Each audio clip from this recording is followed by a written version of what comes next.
Good evening. Oh, forgot to bring my mic over. Shit. There we go. Good evening and shit. It's like 10:49 and shit.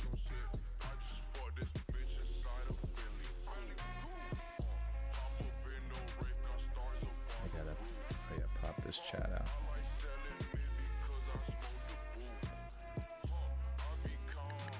Joel in the house. Hi from Texas. Hello, hello.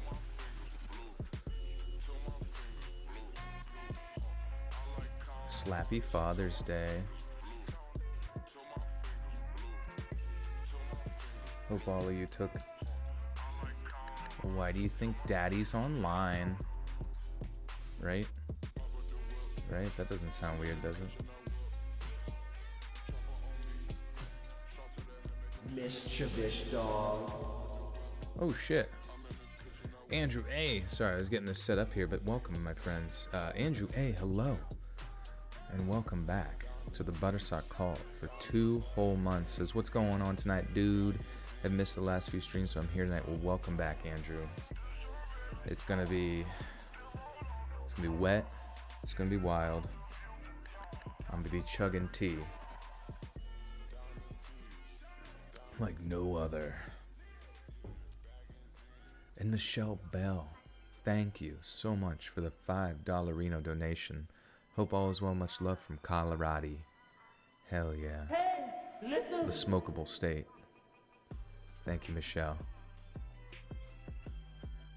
And David De La Rosa with 2 says, hi, Joel. How you doing, buddy? I'm doing great. I had a fantastic day today out in the sun and fun. Went for a walkie, and me and my friends stumbled across these those ride bikes. You may have seen them. It's like an app Mischievous dog. that you like use the QR code to like unlock them, and they're like electric bikes, dude. It was fucking insane.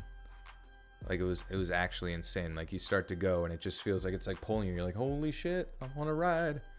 And you don't really have to pedal that hard. You can just like plow through any hill, any fucking, like I was just casually going like 25 miles per hour. It was pretty nuts on a bike. Tanita, welcome back for 3 whole months in the Buttersock cult. Happy Father's Day. Give your fur baby some sugar. I shall. He is perched in his usual spot right now.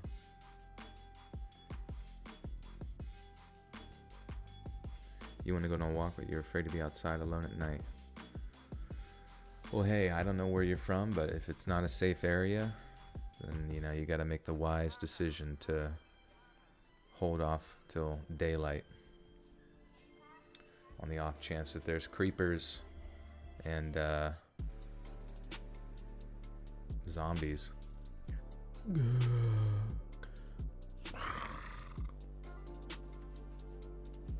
If you post a regular video after the live stream, it takes forever to get into the stories. Yeah, I do. Yep. Every Monday, Wednesday, and Friday, a new video will come out, nice and edited, and the live streams are just recording, chilling, chatting, chilling, $100 billing. You know the deal. You already know what it is. Can you please pick a color, Spaceman? I gotta paint a star. Probably some type of bluish purple. Creepers out in the daylight too. Are we talking about Minecraft or what are we talking about? Talking about real life? Cause I don't go out. I don't go outside. Fuck that shit. About to draw. Lots of love your way to everyone who's listening. Oh, thank you, Susan. Appreciate that. Who was blowing up a blunt? You're putting a firecracker at the end of a blunt, just lighting it. What's the name of the song? Yeah, this song's called RXIMV Phantom. And it's on the mix Trappin' in Japan 18 on the Ryan Celsius Sounds YouTube mix channel. Some hot beats over there. Gotta check it out. Gotta subscribe. Support the artist. And Grandma with the 7 Canadian slides cookies into the chat. Just like smushing them like under the door into a room. I got you some cookies. Happy Sunday, everyone. Perfect timing for Gam Gam's bedtime. Yes. Gam Gam, we've been starved all day waiting for our cooks. I live in a dirt house with a green top, true. But don't try and dox me, okay? My dirt house really sticks out sometimes in suburbia.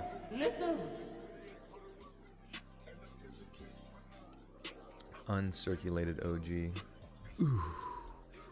Mashal Sharker with the 79 increments of the pound.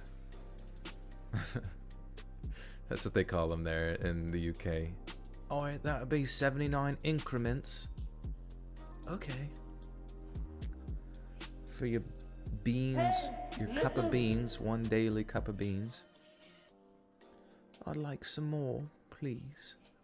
More? Oh. Sandra with the 1. Thank you, Sandra.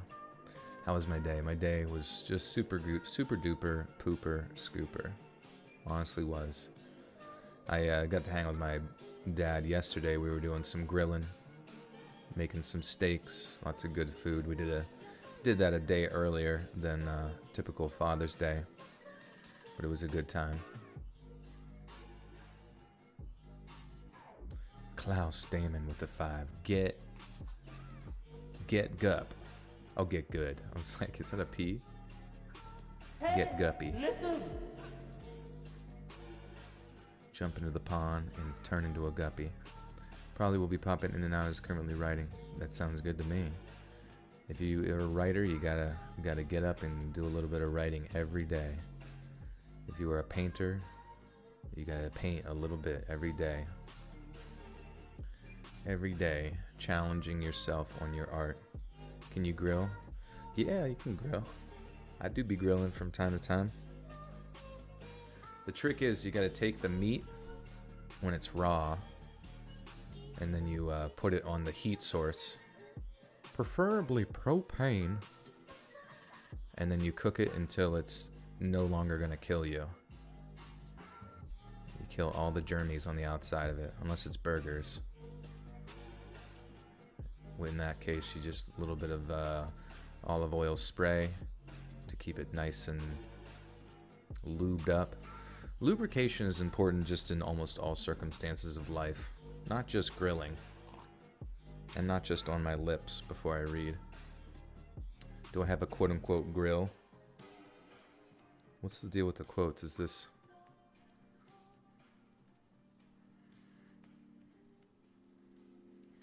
I wear grills on my teeth, just so people are blinded. If I'm ever being robbed, I smile. I go, sure, sir.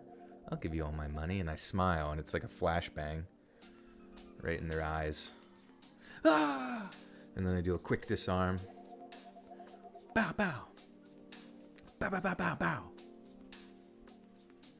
But I emptied the whole clip into the air just to scare them. Just so I can keep, you know, the possibility. If it doesn't scare them, we just do a karate fight to end the night.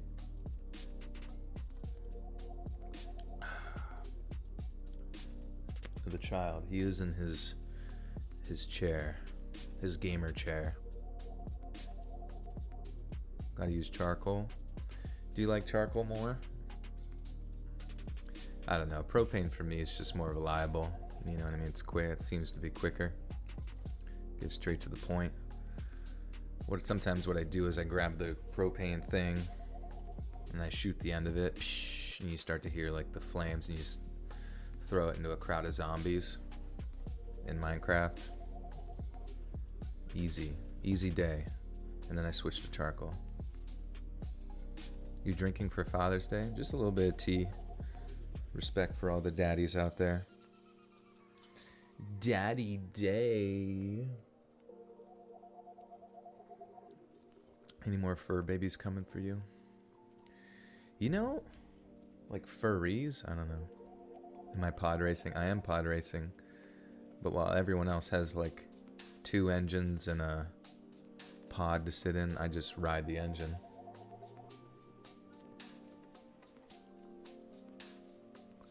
Nah, they're just like dragging you even outside. Gotta use charcoal. You can't get your propane hot enough? I don't believe you. It can't take that long. You grill using a snow shovel. I only do eggs when it's real hot though. That's kind of cool. You know, you're going back to your roots. Really any surface, I suppose. It's renewable too. Just reuse the sun. You sick right now with a cold? Anything to help? Probably just sleep. Sleep and hydration. Sometimes, you know, fasting is really good for that. For a period of time, just to give your body a... Because most of your immune system is like taking place within your gut. All the gut bacteria and that kind of thing. And within your bloodstream, and if you give your whole system a little bit of a break from digestion, because that takes a lot of energy, you know what I mean? Sometimes some good rest, some sleep, a little vitamin sizzle, a little vitamin dizzle. But hey, sometimes you just gotta go through it, as we all do. You'll come out stronger on the other end. A whole bottle of Robitussin? No, don't do it. No, we can't be having no robo-trippers in this chat. Nobody drinking lean. When I get sick, I drink lean. JK. 2 bottles of wine, not sure how long I'll be listening. 2 bottles? My God. Just banging through them. What is today? Sunday? I guess it is. That's the Lord's blood. You're just a vampire for God's blood.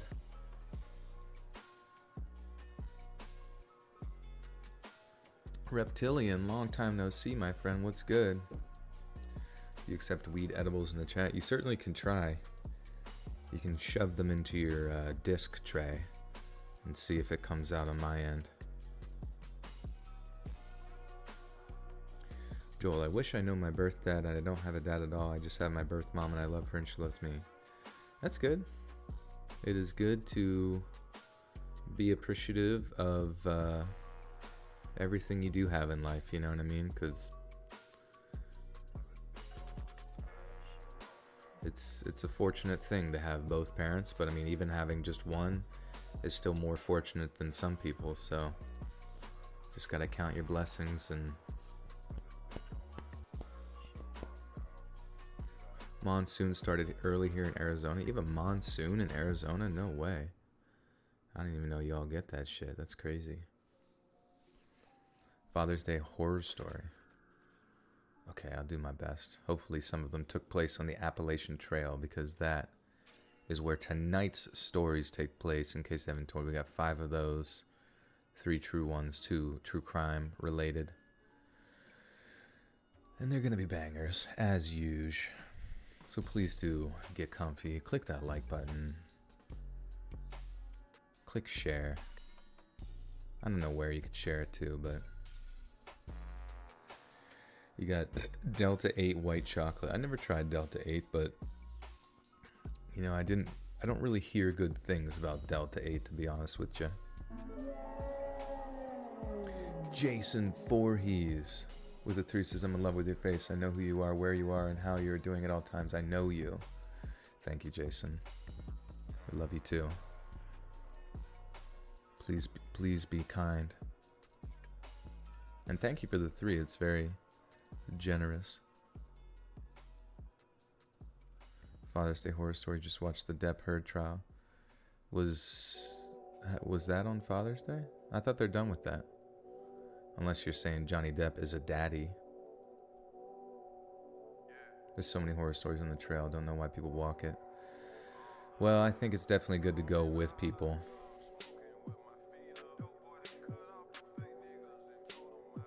Joe, I missed your beautiful voice. Ah, thank you, Moonlight. Always good to see you. You want to meet me in person? Well, that's most likely a very low thing, low percentage thing to happen. But who knows? Maybe I'll go to a conference one day, one of those cons, one of those conventions, and the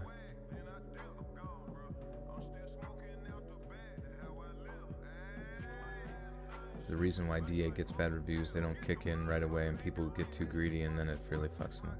Yeah, I remember a friend's mom tried it, which was really random, and she said it was like weed and LSD.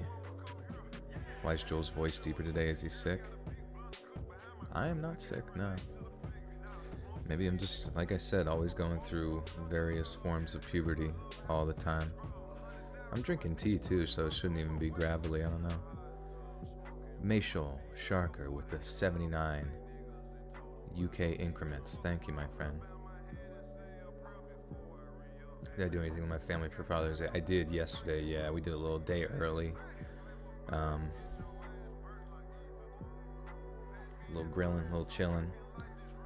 Made dinner at my place. It was a good time. The voice be extra rich. Hey, Andrew A with the 3 says, what's your favorite kind of music artist? And keep up the good reads. I mean, thank you, Andrew. Yeah, I mean, I like stuff like this, like the funk, the hip-hop stuff, but I like synthwave stuff. I like all sorts of electronic music and experimental electronic stuff. But I mean, at the same time, I love everything. I love classic rock. I even like some, you know, various forms of country stuff. Not all the... I'm not, like, huge into pop music just because I think it's kind of, like, lowbrow. You know what I mean? Just not really feeling that kind of shit sometimes, but... music is awesome. What's my worst fear? Probably getting eaten by a bear. I saw a video, earlier. It was on Reddit. It's a few days ago. But it was some girl just, like, casually... you know, an adult girl.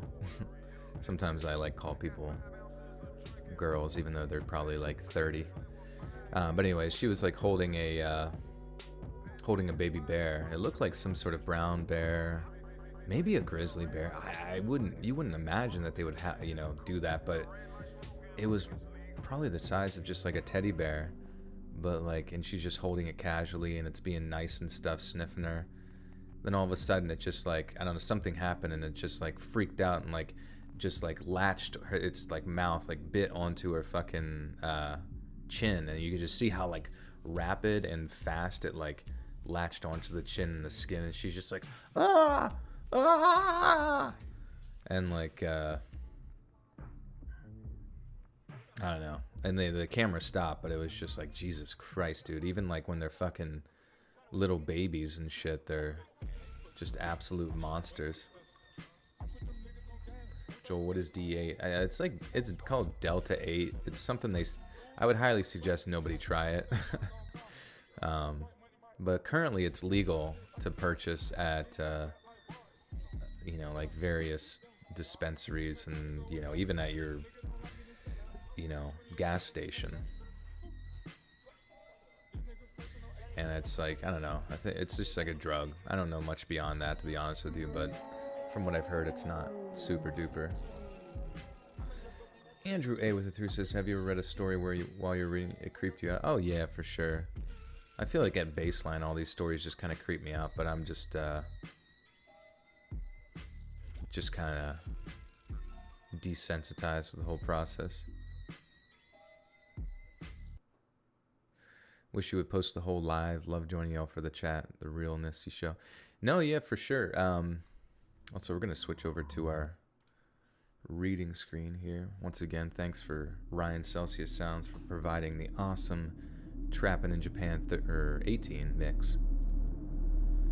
But yeah, so if you ever want to listen to old live streams, there's a playlist called Live Streams that all the live streams go on to, but they're, unlisted. So you wouldn't like see it on the normal post. It's just like within a playlist called Live Streams. You can find all the old ones. They should be organized from newest to oldest, so you can like just put on a big playlist and listen to them at your leisure as a podcast or whatever you want to do. And David De La Rosa with the 1. Thank you, my friend.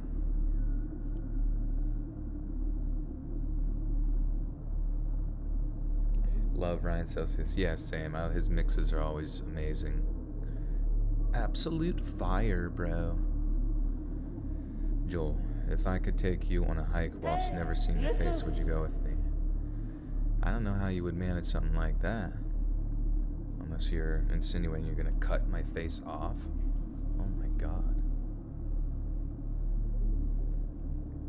That's absolutely terrifying.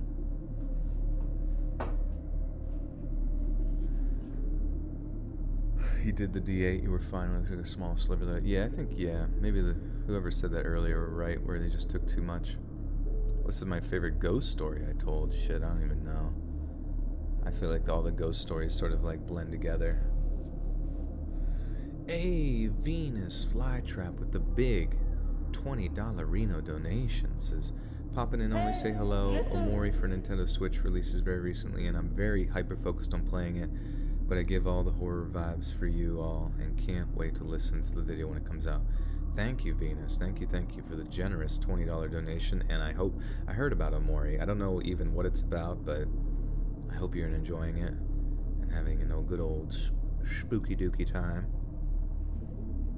Thank you again. The Black Phone comes out Friday, and a person I know said it's so creepy, and Ethan Hawke is so creepy. Okay. Oh, so Ethan Hawke plays like a bad guy in that this time rather than just like the unsuspecting horror movie dad as he usually is. Ever watch Napoleon Dynamite? Yeah, I love Napoleon Dynamite. An absolute classic.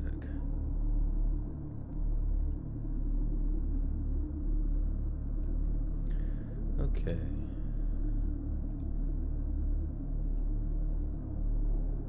It's a psychological horror game? Okay, cool. That sounds awesome. Is it one of those like first person like walkabouts, or is it, because I feel like I vaguely remember being like top down, kind of like Pokemon or some shit.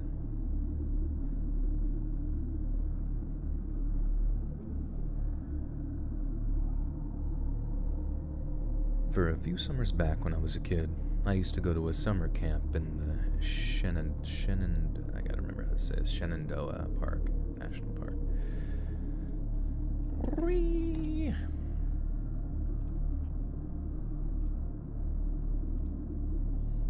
Shenandoah. Okay, cool. It sucks I couldn't pre-order Omori physically despite it. Omori being listed available for pre-order on Switch.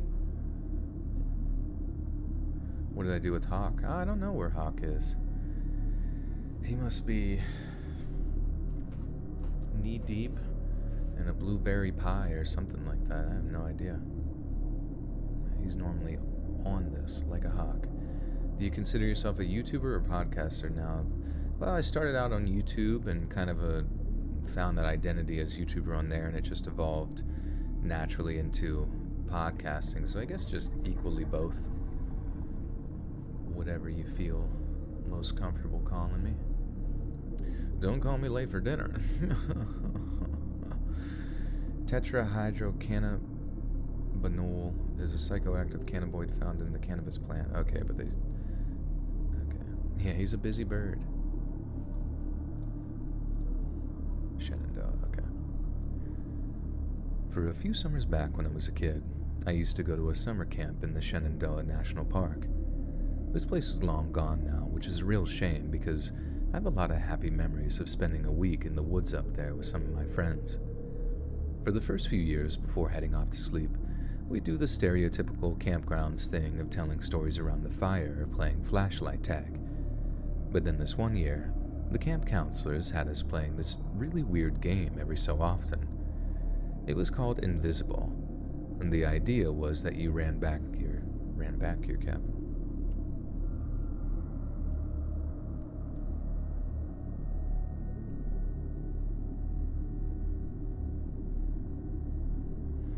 Can you draw something for me for free? I'm a professional artist and I would love to draw you something, so is there anything I can draw for you?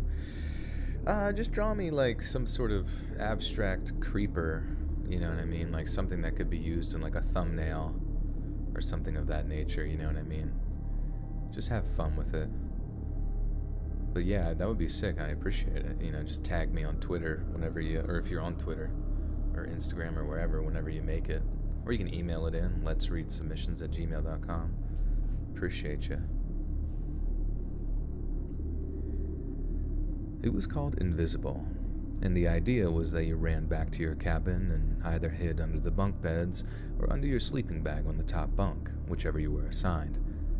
Then the counselors would inspect each cabin, and whichever had the most invisible kids got extra marshmallows or s'mores or whatever the after-dinner treat was that evening. I remember thinking it was a pretty weird game, and it definitely wasn't as fun as flashlight tag, but whatever it took to get extra marshmallows, I was down for.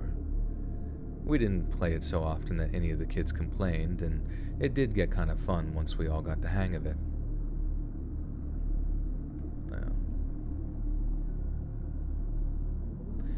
If you died and got reborn to be any animal you wanted, what would it be? Oh, I don't know if I would want to be an animal. Maybe.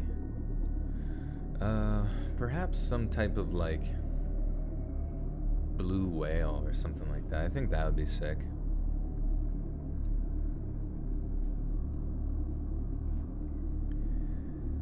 We didn't play it so often that any of the kids complained, and it did get kind of fun once we all got the hang of it. I remember the best part being the race back to the cabins and how I was one of the fastest kids there, so I always made it back to our cabin first, which obviously earned me a lot of praise from the camp counselors. We didn't find out why we were playing that game until years later, when we were old enough to recognize just how weird it really was. Basically, a prisoner had somehow managed to escape the RSW Regional, which is the county jail over near Front Royal. Sheriff's deputies then figured out that the guy had then made his way up into the park because a bunch of food kept going missing from all these campgrounds. Like obviously human theft too, not just bears being bears. The really scary thing is, the guy had been picked up for attempting to kidnap an elementary school girl after following her home from her bus stop. He did it in broad daylight too, right in front of their chaperone. Guy just didn't seem to care, I guess, who saw him do it. Looking back on it, we were obviously at risk and stuff, but the people I really feel for were the counselors. Hearing that news must have made them sick with fear, knowing that there was that kind of threat to us just lurking out in the woods. Camp did actually end early that year for a lot of us, and kids' parents came to pick them up whenever they were able, so it's not like they just kept us there in spite of the risk or whatever. They just had to think of something to keep us safe while they organized getting all of us out of there. My dad said the way some of the counselors looked, it was obvious they just hadn't slept in a couple of days. They must have been keeping watch at night in shifts or something, then having to wake up at normal hours to be extra vigilant while we did all of our regular activities. Not so... Oops. They must have been keeping watch at night in shifts or something, then having to wake up at normal hours to be extra vigilant where we did all of our regular activities, so as not to give away that anything was wrong. This particular memory stands out to me because we didn't know anything was bad. You ever watch Animaniacs? Yeah, it's been a long time, but I did. Did you watch Lovecraft Country? I did not. No, I think I saw it advertised, though. I was curious about it. This particular memory stands out to me because we didn't know anything bad was happening at the time. We were all just blissfully ignorant to how much danger we were in. And then, when camp ended early, we were all just so bummed about it. But then our parents couldn't exactly tell us why it had ended because it no doubt would have traumatized us. I mean, knowing we were in such danger for a while and there was nothing we could do about it other than run and hide. Really makes you question what else was going on during our childhoods that was just a cover for something we were too young to handle.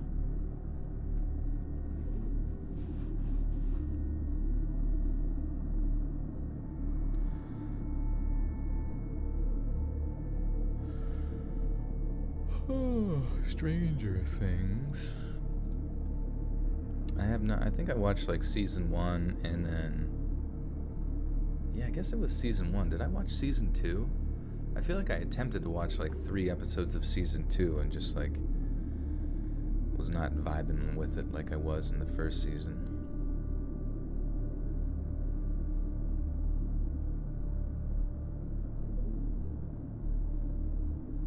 Yeah, Keith, the edited version of the story will be up tomorrow in like a normal video format every Monday, Wednesday, Friday. It's just during the streams I record and then I look at this, chat and blah blah blah. Just so you're aware.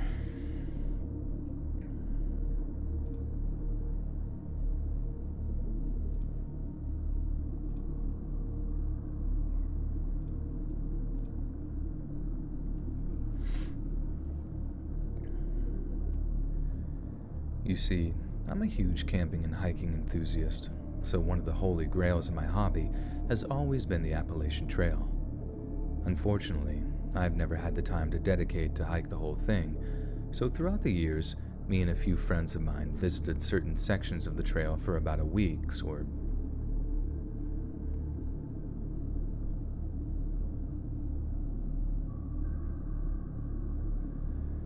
Unfortunately, I've never had the time to dedicate to hike the whole thing, so throughout the years, me and a few friends of mine visited certain sections of the trail for about a week or so at a time. We were based in New Jersey, so we crossed Mount Minzy. Let's see, I don't know. Do you watch The Wiggles? No. What the fuck are you mean like the band? The Wiggles? Like the kids shit?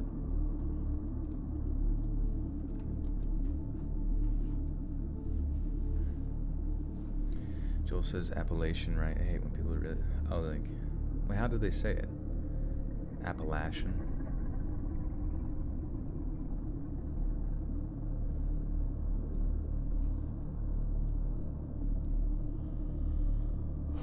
Let me look. Wait.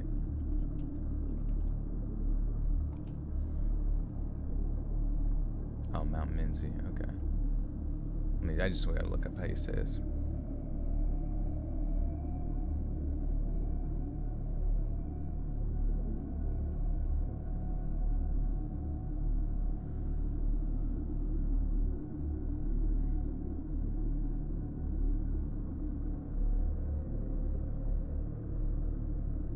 Sorry.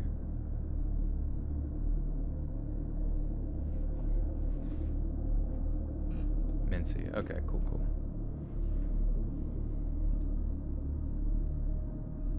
Do you like Creed, the band? I like some songs from Creed. Take me higher.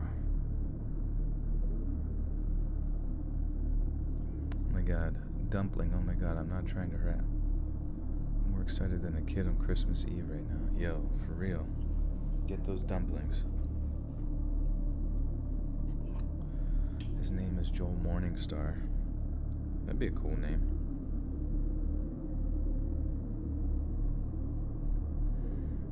You hear Appalachian in from some people in the mountain. Yeah, I think like Appalachian is like the more rural pronunciation.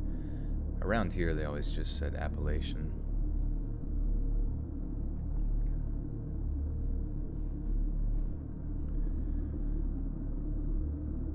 We were based over in New Jersey, so we crossed Mount Minzy off of our list fairly.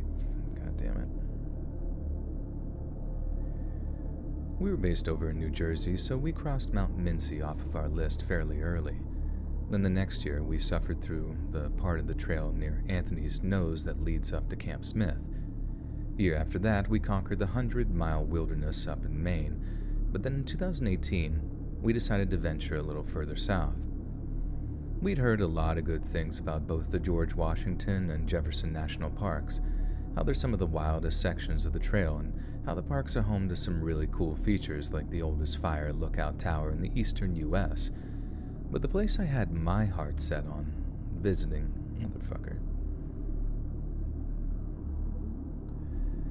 But the place I had my heart set on visiting was an old ghost town. Bleh.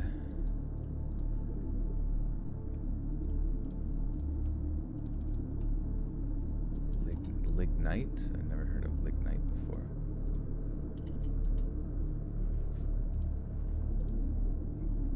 Lignite, okay. Treated yourself to $25 worth of dumplings. Excessive maybe, but I had a long week. Hell yeah, sometimes you gotta do it. Do it to it. Do you happen to have a lot of backpacking followers? You know, maybe, I don't know. I don't really know what people's hobbies are, to be honest with you. Do you like the Beatles? Yeah, the Beatles are pretty cool. I don't really listen to them too often or anything like that. But the place I had my heart set on visiting was an old ghost town called Lignite. I'm really into ruins and abandoned places and stuff like that, and I think I'd be more into urban exploration if your videos on the subject didn't put me off the idea entirely. So the idea of getting to see an old ruined town that was really...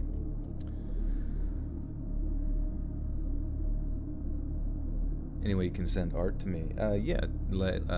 Twitter, at Let's Read Creepy. You can tag me on there, post it, tag it, at letsread.official Instagram, or you can email it to me, letsreadsubmissions@gmail.com.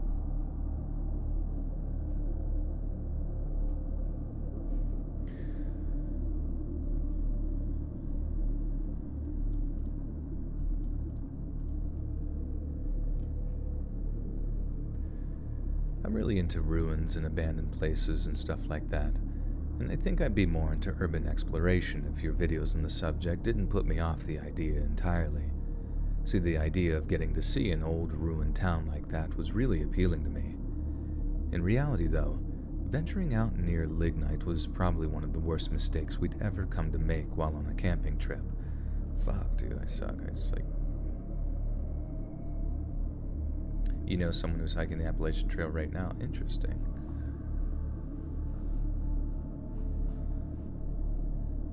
In reality,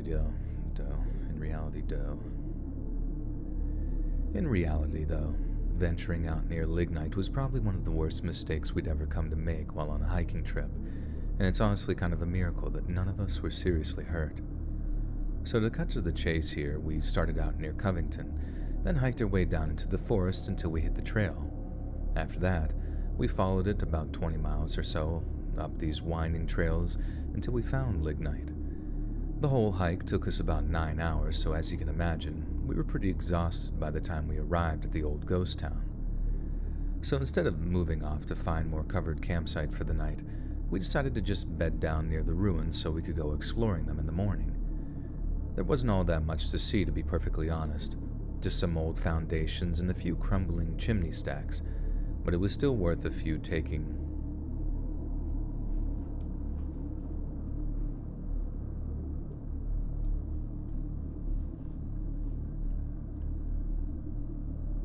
Do we actually need a sciatic nerve? I do believe so. I mean, let's see. What does the sciatic nerve do?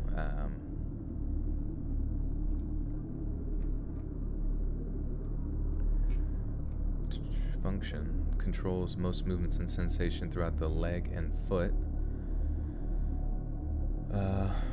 Yeah, I mean, I believe it goes all the way down, or, innervates most everything down through your leg.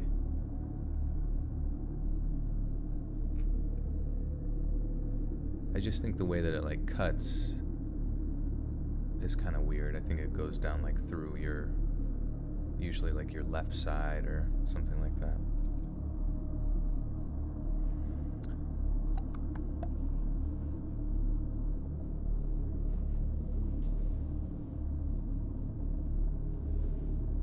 But it can be really annoying. Sciatic pain. Yeah, there's a lot of different things you can do for sciatic pain. One thing that helped me a lot was sciatic flossing. I would do some stretches. You can look that up on YouTube, flossing your sciatic nerve. That one's interesting. Sometimes various stretches, hamstring stretches, hip stretches. Then there's what's that one maneuver where you're kind of doing the downward, or it's a cat movement, you know what I mean, where the cat's arching its back and then you're doing the cow maneuver. I forget what it's called. Maybe it's called camel. I forget, like cat and camel, I think. That one takes some pressure, but anyway, just to take pressure off the spine, yeah, ticks are the real horror story, for real. You had a surgery on your sciatica nerve, damn. I hope you're feeling better, though. There wasn't all that much to see, to be perfectly honest. Just some of the old foundations and a few crumbling chimney stacks, but it was still worth it to take a few pictures before we moved on down the trail. The next morning, we got up, and before we packed our stuff away, me and my buddy Joey decided to take a little stroll among the ruins. We're just meandering along, still kind of half asleep from the grueling hike of the day before, and Joey's taking the lead while I follow with my phone, taking pictures. Then suddenly, my eyes are drawn to something that Joey seems to be walking towards while in blissful ignorance, and I find myself just reaching out to grab the back of his shirt, tugging him back to stop him from walking any further. Right there among the half-dead yellow grass was an old, rusted bear trap. At first, we were kind of amazed at what we were looking at. The thing looked like it could have been an antique, like it had been there for 100 years just rusting away in the wilderness. Joey then tried to make out, jokingly, What? Oh, man.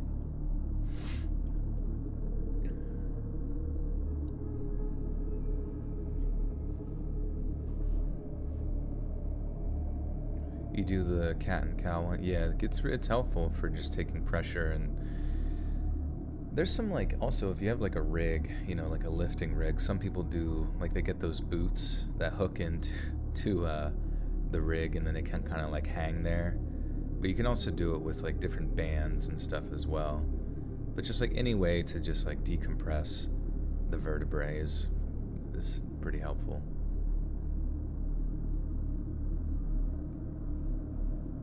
Cat and cow, okay, nice.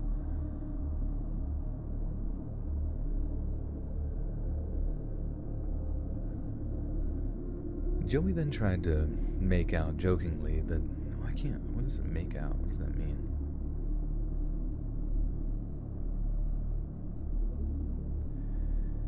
Joey then tried to make out, jokingly I should add, that I'd basically saved him from nothing, and that he'd been kind of impressed if the thing had actually clamped itself around his leg if he actually stood on it. I don't even understand what this sentence is saying. Joey then tried to make out, jokingly I should add, that I'd basically saved him, whatever. Joey then tried to make out, jokingly I should add, that I'd basically saved him from nothing, and that he'd have been kind of impressed if the thing had actually clamped itself around his leg if he actually stood on it. We made each other a little bet or whatever, or not if it was still... We made each other a little bet over whether or not it was still functioning, all before picking up a few rocks and bits of old brick to toss at the small round trigger in the middle. It took us a few tries, but in the end, Joey managed to hit the trigger mechanism with a chunk of old masonry, and then snap. We found ourselves recoiling in horror as the thing violently snapped shut. We both shared this nervous kind of laughter, because it could have just as easily been Joey's leg trapped in that thing as it's...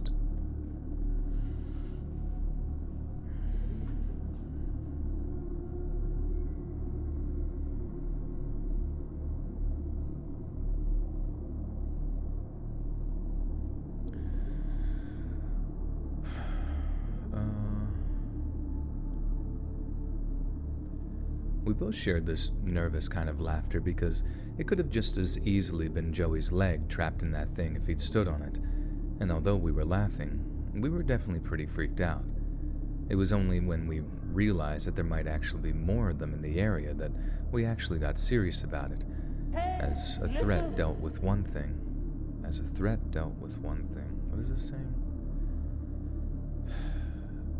Hey, Rachel Stevens with the 5 says, my husband and I, boyfriend at the time, hiked the Virginia portion of the Appalachian Trail back in 2013. It was so fun. We used to hike and camp all the time. Oh, that's awesome. Yeah, you guys should get back out there. Maybe one more go, or at least a portion. That'd be sick. Thank you for the 5, Rachel. And Miss Molly with the 5 says, Joel, my love. Hello, I'm late. I was playing video games. I hope you're having a good night. I love you, and I hope you read good. Thank you, Miss Molly. What video game were you playing?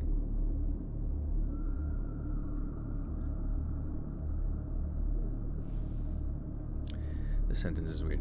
It was only when we realized that there might actually be more of them in the area that we actually got serious about it, as a threat dealt with was one thing. But oh, I see. It's like a phrase. Okay. It was only when we realized that there might actually be more of them in the area that we actually got serious about it, as a threat dealt with was one thing, but a threat unknown was another thing entirely. We then very carefully made our way back out to where we were camped, told the other guys about the bear trap, then suggested we move someplace else since that might have been more of... God, it's like sometimes I like...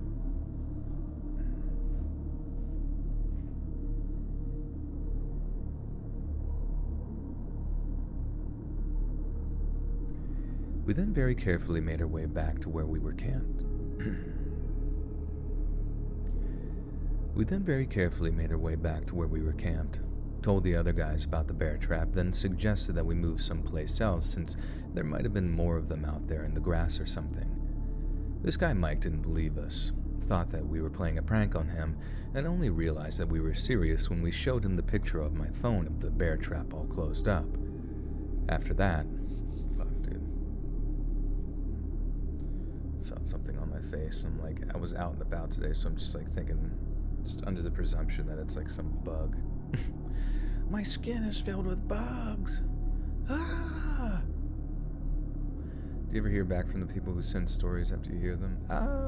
Sometimes people say thanks for reading it, or if they hear it. But not like, I don't really have like a conversation with them or anything like that.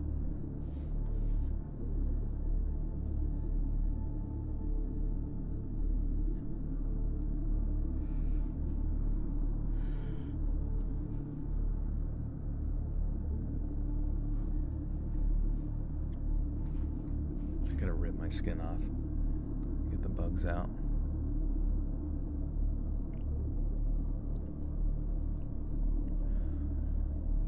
Sorry, I just get so fucking lost in these stories. It was only...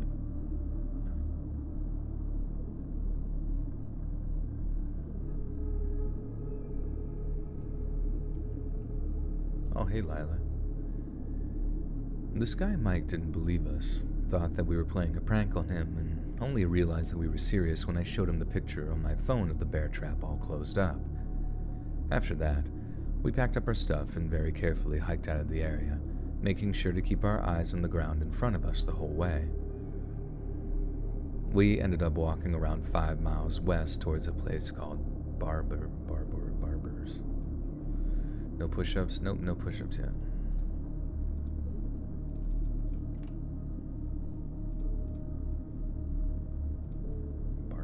I guess it's just Barbers.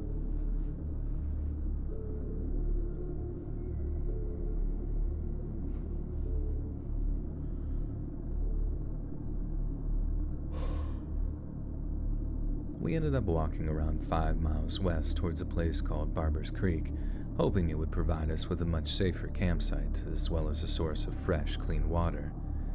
It definitely provided us with one of those, as there were a few God damn it, man. I'm just not on my point today. You ever watch Sunny in Philadelphia? Yeah, it's a great show.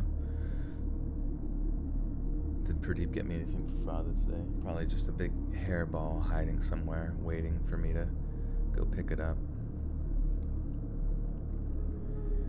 It definitely provided us with one of those things, as there were a few fast-flowing parts of the river that allowed us to fill up our water bottles. But although it seemed fine and deserted to us at first, we found something the next morning that proved otherwise. One of our usual routines when deciding on where to camp would be to mark out an area for us to use as a bathroom. I won't gross you out with the gory details of digging holes and whatnot, but it was kind of a silent agreement to confine all our grumpies, as Johnny Depp so elegantly phrased it, to a certain area away from the campground to remain as hygienic get so mad when I'm like so fucking close to finishing like a paragraph long sentence and I don't.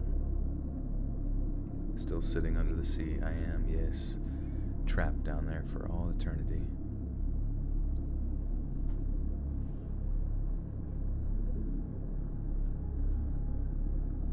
This channel's my comfort channel, thank you. You're welcome, Jordan. Oh, thanks for being here. I won't gross you out with all the blah, blah, blah, blah, blah. I won't gross you out with all the gory details of digging holes and whatnot, but it was a kind of silent agreement to confine all our grumpies, as Johnny Depp so elegantly phrased it, to a certain area away from the campground to remain as hygienic as possible. Then, once the sun had set, we made ourselves some hot food over a fire, shared some bourbon that Mike had brought along, then got ourselves some much-needed rest. We didn't hear anything moving around in the darkness. We didn't hear any voices or sounds of metal or anything. The whole night was perfectly quiet and still, apart from a few crickets and cicadas. And that's when we found it extra creepy the next morning, when Mike got up and wandered off to the bathroom area, then found something that had him calling out to us through the trees. I remember waking up with a startle, with a start. Waking up with a shart. Trademark signature space dude? I don't know, I just like the idea because I used to read science fiction and horror and it was just a concept I thought would work perfect for it.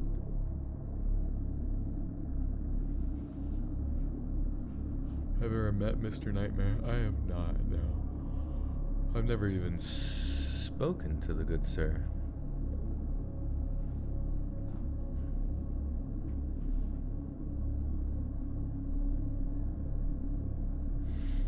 I pulled my shorts and...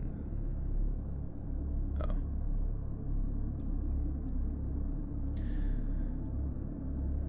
Are werewolves real? Yeah, probably. I remember waking up with a startle at the sound of his voice, not knowing what the deal was, but hearing enough fear in his cry of, "You better come see this," to know that something was definitely wrong. I pulled my shorts and boots on, then joined the other two guys, and... Motherfuck. How's the orchid doing? Not good, to be honest with you. It's been losing a lot of petals recently, and I don't know. I don't really know what to do. D-Shore with the 2233. Thank you, D-Shore. Thank you, thank you.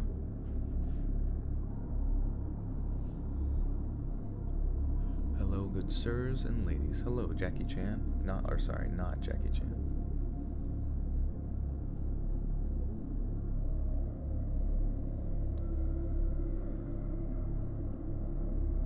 I pulled my shorts and boots on, then joined the other two guys in rushing through the woods in the direction of Mike's voice. But then, as soon as he came into view, he turned to us and started shouting, "No, no, no, don't run," with this look of absolute terror on his face. We all freeze, thinking he might be facing down a black bear or something, but the whole woods in front of him was completely clear. That's when he points down onto the ground in front of him, saying something like, "This wasn't here yesterday, was it?" He was pointing at another rusty old bear trap, and no, it was most definitely not there the day before. It was lying right where we'd all been walking to and from the little bathroom area we designated, right out in the open too, and we all agreed that whoever had put it there was banking on one of us stepping on it during a nocturnal bathroom break. We had to repeat the process of being extremely careful where we stood as we trudged back towards our campground and packed our stuff. We applied the same amount of care to where we stepped when making our way south away from Barber's Creek and towards a small town called Newcastle. We were in no mood to stay out on the trail, not after it had been painfully obvious that whoever had laid the bear trap had followed us all the way from Lignite down to Oh my god, I don't know. I just can't maintain my focus throughout the story.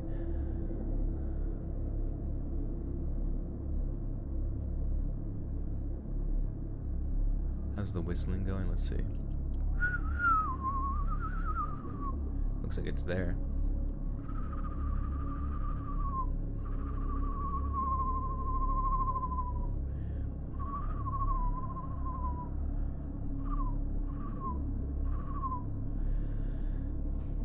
Seems that my lips are at the perfect lubrication amount.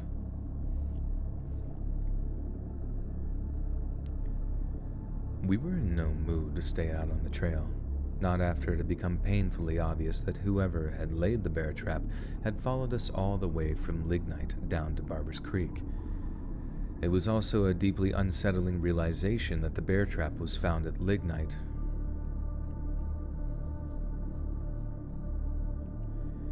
It was also a deeply unsettling realization that the bear trap we found at Lignite probably wasn't there by accident either.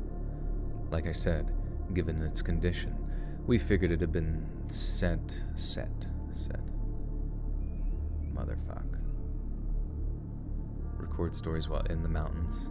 I don't know if I would get good signal. Talk to your organ control, it'll breathe life into it probably, maybe. I don't know, dude. I felt like I was like looking, how do you do it, what do you do, and the stars just never aligned with anybody like telling me what I was supposed to do. Tried the ice cube thing, I tried the like spritzing thing. I think some people wanted me to like replant it, but I don't even know where the fuck I would have replanted it to. And just anybody I've ever talked to said they've just like struggled to keep their orchid alive. Like I said, given its condition, we figured it had been set years before our arrival, when by then it seemed much more likely that it had been set as we slept. Once we got to Newcastle, I made sure to call our... I don't know. I do not know why I can't, like, these fucking sentences just do not compute in my brain. Once we got to Newcastle, I made sure to call our find in to the local cops, as just about anyone could have accidentally trodden onto one of the bear traps, and...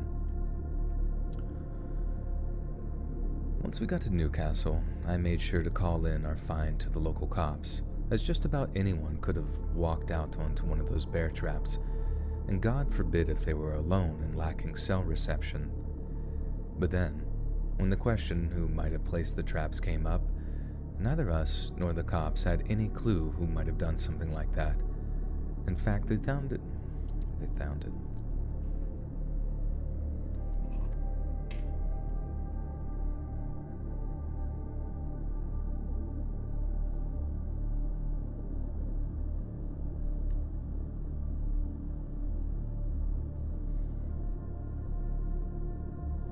Dog just came flying through the woods, scared the hell. Nice. Are you out in the woods? Do I like Michael Douglas, yes or no? Bro, I have no fucking clue. Why are we asking about Michael Douglas? Who even is Michael Douglas? I feel like I slightly recognize that name. Wow, is he even still alive? He's 77 years old. Why are you into Michael Douglas? That's like such an abstract celebrity to be like honing in on.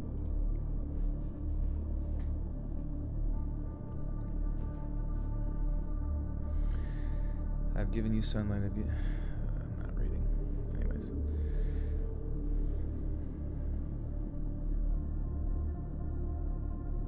Once we got to Newcastle, I made sure to... Oh yeah. But then the question...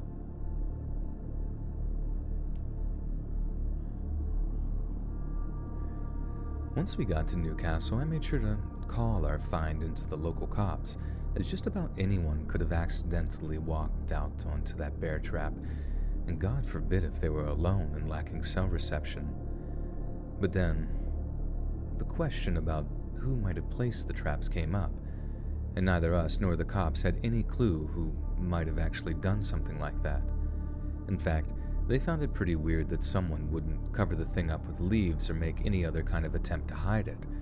It was like whoever had laid it there wanted us to find it, like it was more about sending a message than actually trying to maim one of us.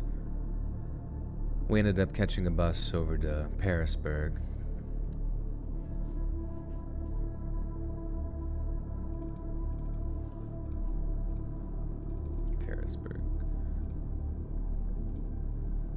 Petersburg. Okay, cool.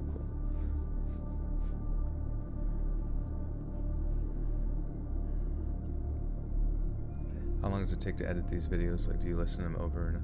Nah, usually I just listen to, like, where I fucked up. Like, so the end of the clip, and then the start of the next clip, and I can just, like, quickly, chop them together real fast. It doesn't take that long to edit, to be honest. It's pretty much, like, down to a science at this point. Down to a science.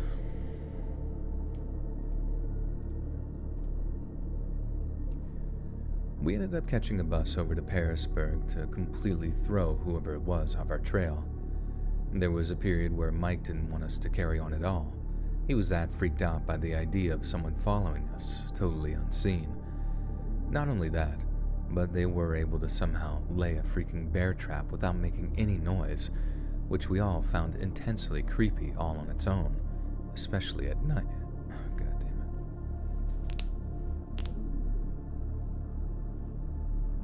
Especially at night.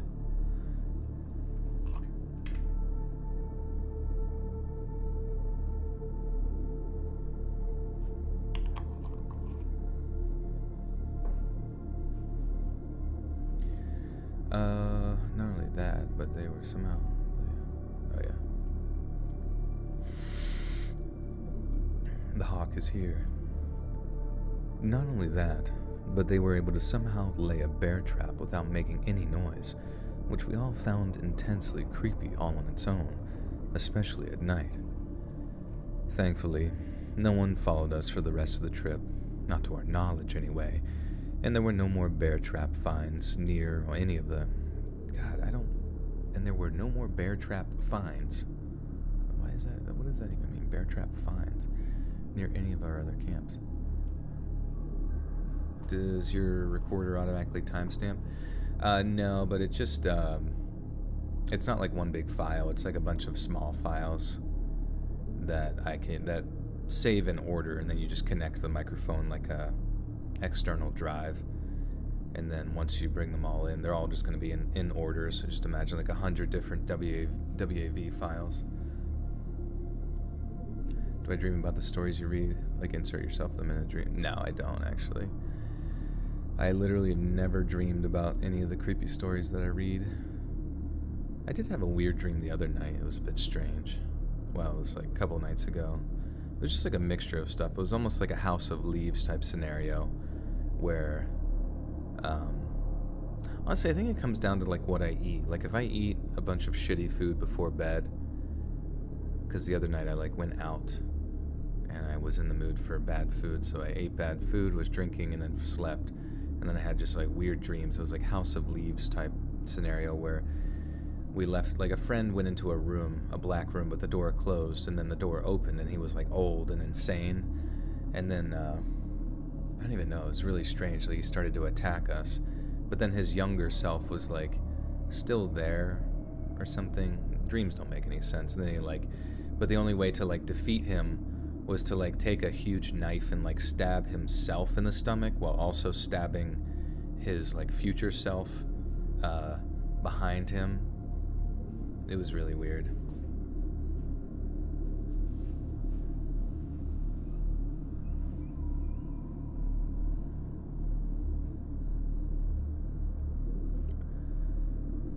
Thankfully, no one followed us for the rest of the trip, not to our knowledge anyway, and there were no more bear trap finds near any of the other campsites.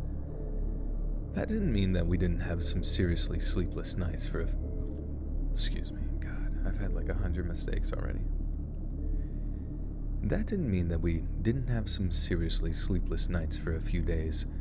And the first night we got back out on the trail, we all spent it sitting around a dead fire, shining our flashlights out into the darkness, just scanning the woods for any signs of anyone creeping around. It was only when we were 100% sure that we weren't in any more danger that we were able to get any decent sleep. But I think by that point, whoever had been laying the traps was confident that we gotten the message to leave and never come trespassing.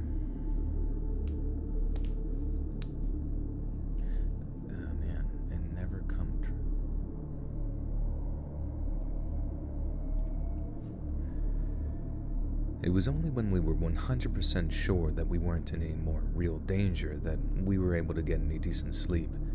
But I think by that point, Whoever had been laying the traps was confident that we'd gotten the message to leave, and to never come trespassing around Lignite again.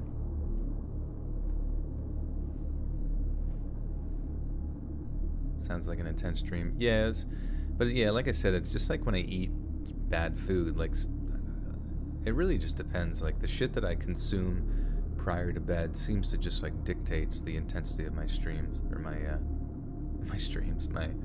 dreams.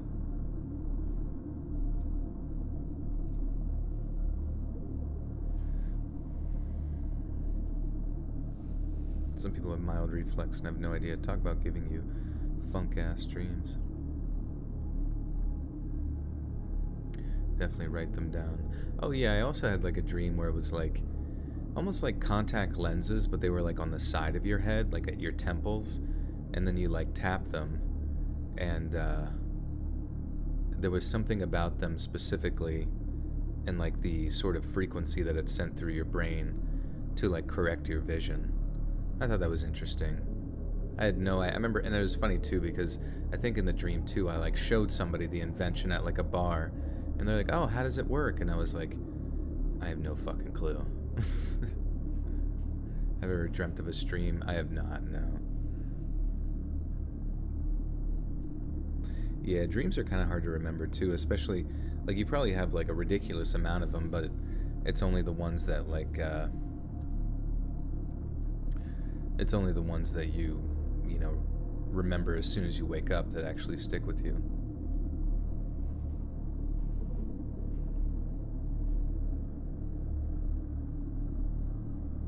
Got eyes on the side of my head. Tomorrow's your birthday, Jeremy. Happy early birthday, my friend.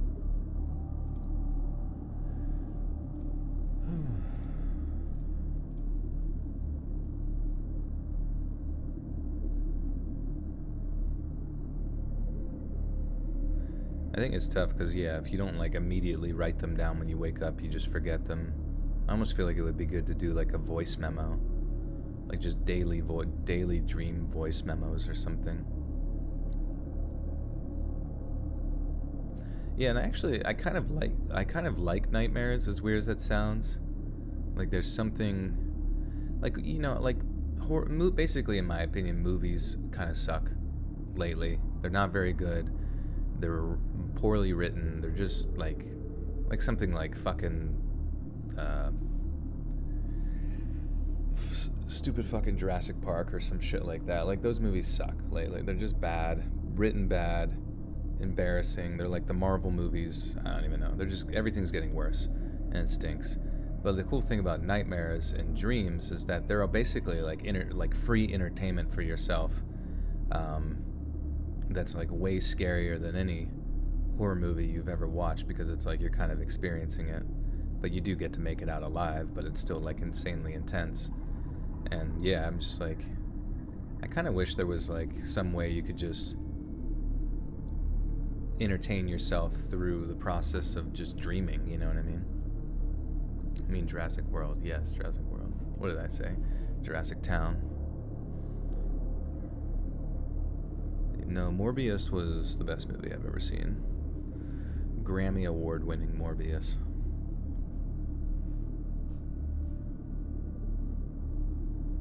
No, Jurassic Park is good. First Jurassic Park is good. Second Jurassic Park is good. Jurassic Park 3 sucks. Jurassic World was like an okay feeling of a reboot. Jurassic 2 was just like or Jurassic World reboot was okay, because you're like, oh, we're back. We've been waiting for fucking ever. Jurassic World 2, Dominion or whatever the fuck, you know, it's just like, oh, volcano, cool. And oh yeah, and then they went to that fucking, like, spoiler alert, they went to the I don't even know, they went to a fucking old mansion that had like multiple floors, and they had like an evil oil tycoon from Texas and an evil Russian man who bid $10 million for dinosaur. You know, it's just like, Jesus, what fucking like middle schooler wrote this stupid shit? I just have no idea how it's like this hard to make a movie and not make it like embarrassing. Wednesday, Robinson with the 5 says, an orchid is an air plant, succulent. Make sure The roots have access to air. Put plant in bark, lava rocks, or perlite. Only water once a week. Do you like spray it with water? I don't know, dude. I mean, I get at this point I just think I missed the boat. But I also am like curious, like, is my orchid like technically still alive even though it lost its, you know, most of its petals?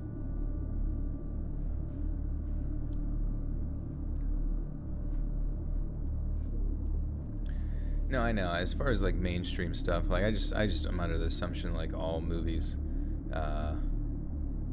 if they're like in a theater or something, like the likelihood of it being good is just like super low. How is your orchid dying? What do you mean how is it dying? I don't know, man. Fucking trying my best. The fucking thing just dies.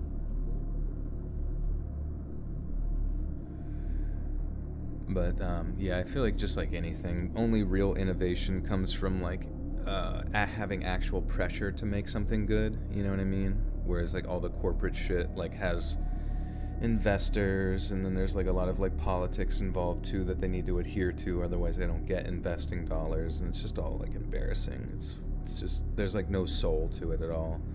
Everything is just dead inside nonsense. They grow the whole stem back yearly. I had mine for 3 years and it doesn't have flowers right now, but it grew them back during December. Oh, okay, maybe mine's doing fine. I just have no idea. I just feel like every time I hear information about an orchid, it's just like a mishmash of like random tidbits, and none of it like makes any sense on like actually knowing how to fucking raise it right. Raise it so it goes to college.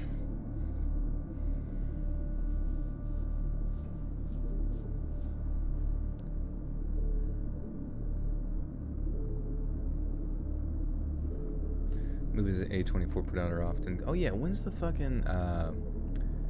when's the new Jordan Peele movie coming out? The one that's like Nope? I'm just gonna look it up. Nope. Movie. Release date. Oh, July 22nd. Okay, so in about a month, I think that's one that I would like to see. Because I like alien stuff and like... I don't know. Something about it seems like a weird mixture of like surrealism mixed with aliens, but I've always had like a semi-phobia of like of flying saucers. Like for some reason when I see a flying saucer in my dreams, I just like, you know, you would think, oh, a flying ship, it's Star Trek, it's whatever, like why would that be scary? But in my dream I just like freeze up, like I can't move, and I'm just terrified seeing a fucking flying saucer. So something about that movie, that Nope movie from Jordan Peele, I feel like is oddly relatable, even though I haven't really seen much of it yet. But this weekend for Nope. Oh, nice. Wait, in like probably select theaters or something.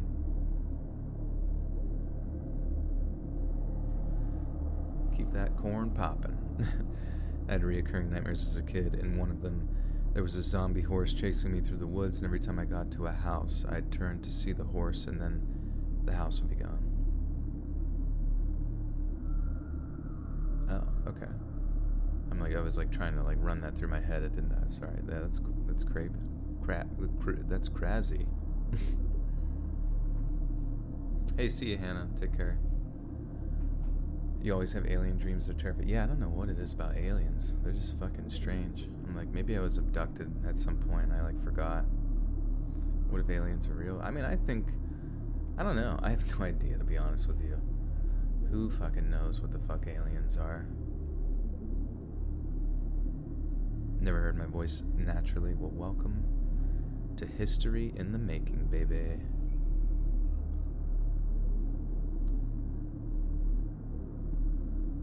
Absolutely destroy and assault that like button. Go to court over that like button. What if it doesn't smell? It's Chewbacca. This is true.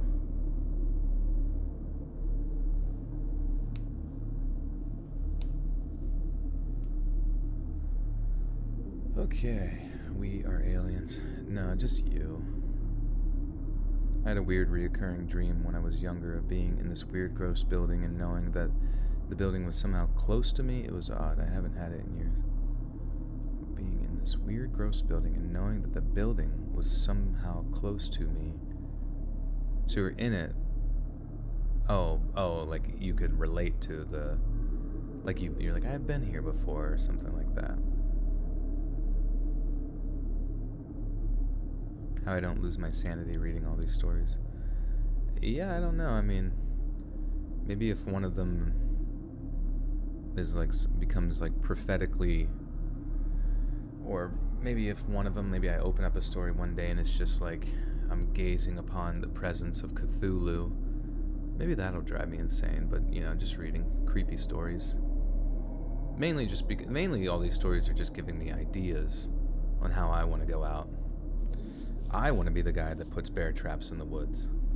I want to be the one that stalks around your campsite.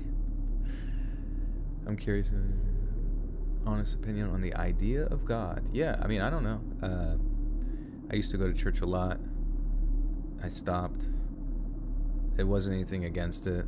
I still have some sort of concept of what God is, and I still feel that God is real, but the constant chasing of organized religion in hopes that it's somehow going to bring you closer to God, it wasn't really working for me. It was just making me annoyed. I was just annoyed that I had to wake up for stuff. I was annoyed that I had to try so hard all the time for some sort of weird abstract concept. You know what I mean? So I definitely think that there's something more complex to this reality, but what that is, I have no idea.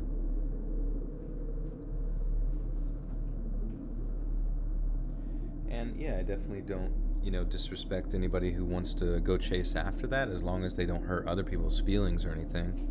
Or not even their feelings, but you know what I mean, as long as they're not nefarious, and it doesn't lead people down some dark path of cult-like worship or something weird, you know what I mean? Ever seen the Mandela catalog? I don't think so.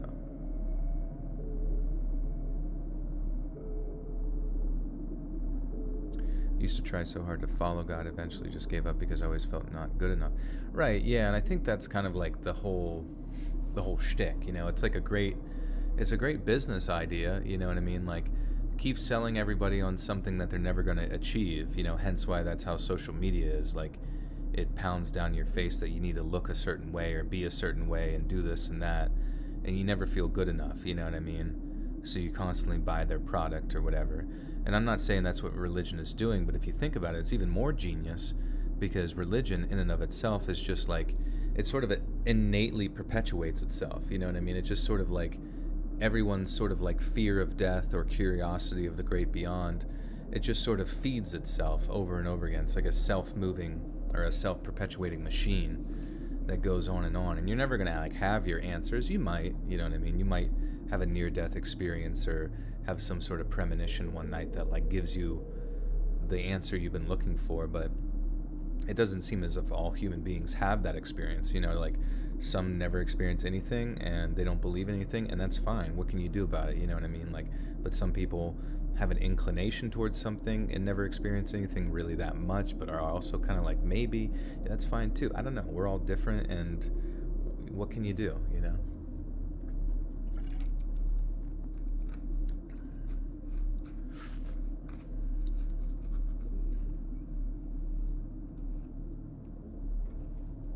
No, I understand. Believe me, you don't have to preach. You're preaching to the choir when you talk about Christianity and stuff.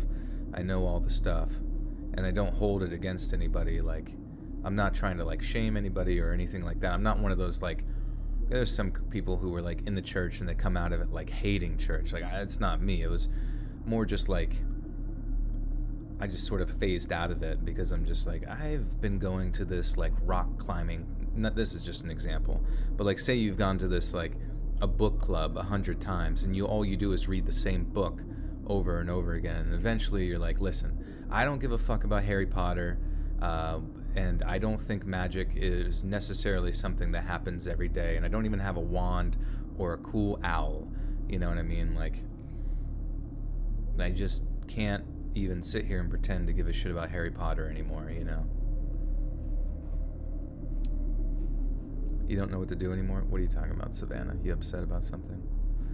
I feel like you should be saved by works, though. Why should a terrible person be able to ask for forgiveness and be fine, but somebody who tries to be a good person goes down? Right? Yeah, I mean, it would make sense, because that's how the rules of Earth work. Like, when you go to jail, you go to jail. I mean, even though the justice system's kind of random, you go to jail for the specific thing that you did, specific to the laws, but it depends on where you're at.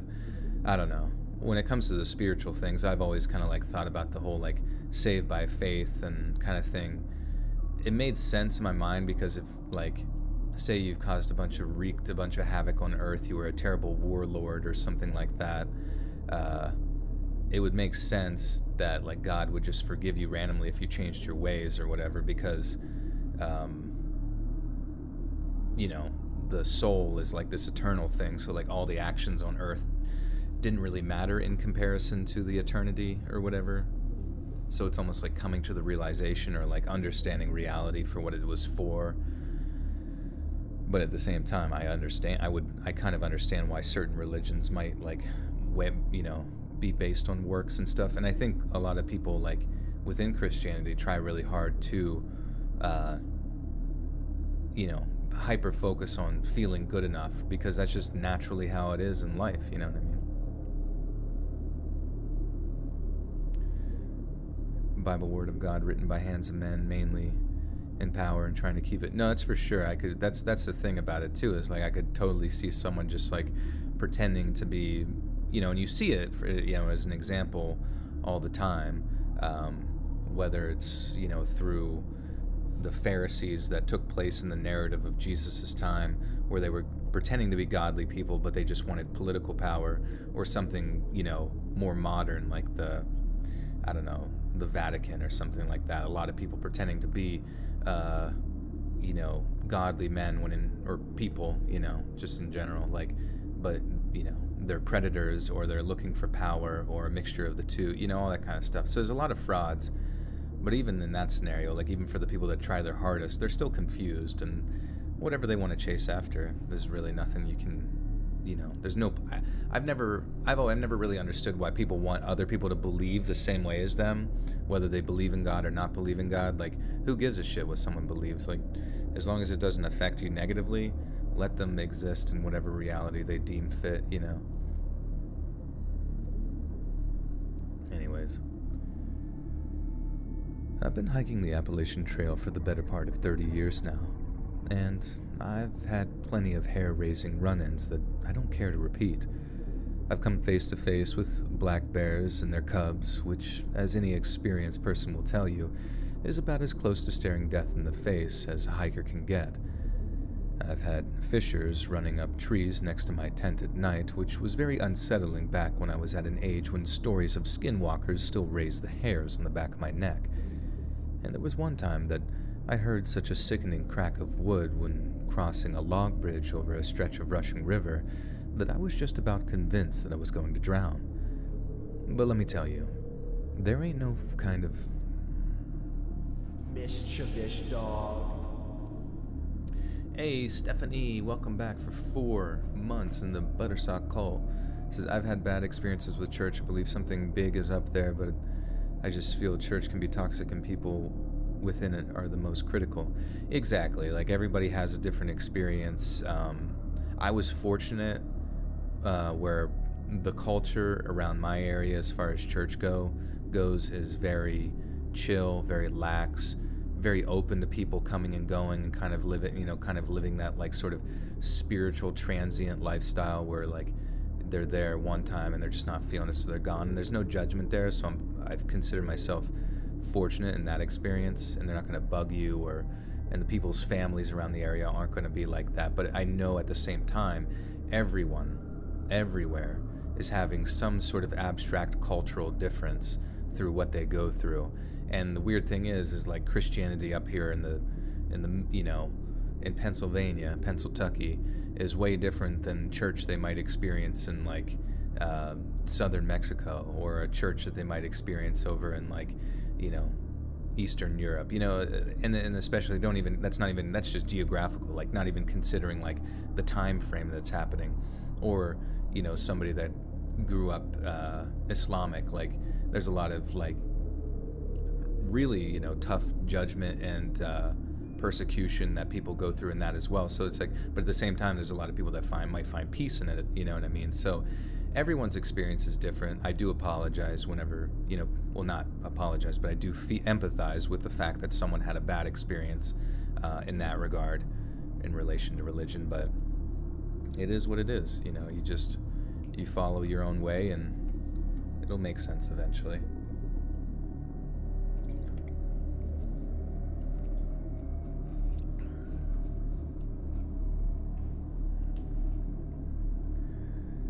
I can tell you firsthand, once you get a taste for hiking and you really enjoy it, there's nothing quite like being up there, far away from whoops.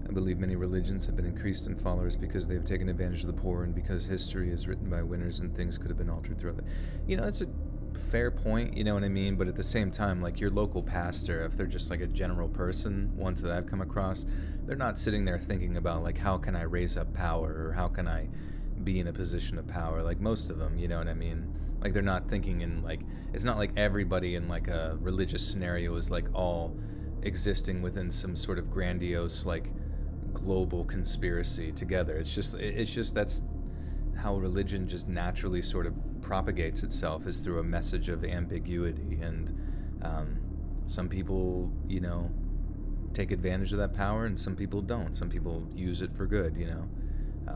So it is what it is.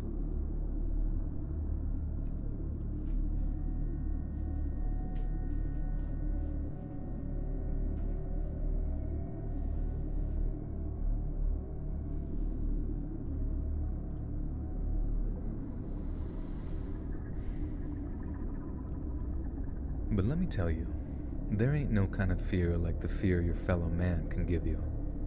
And the Appalachians have a... God damn it, why did I say Appalachians? But let me tell you, there ain't no kind of fear like the fear your fellow man can give you. And the Appalachians have a way of getting into people's heads in a way that can just as negatively...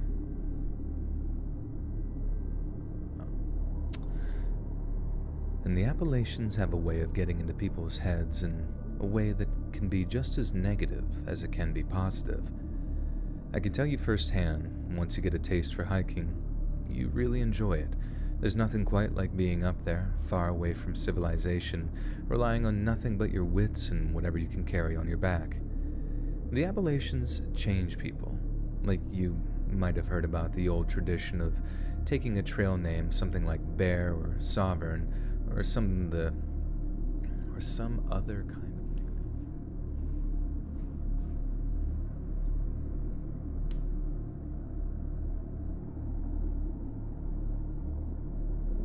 Joel, you got me on my knees. What do you think about The Matrix? Yeah, The Matrix is cool.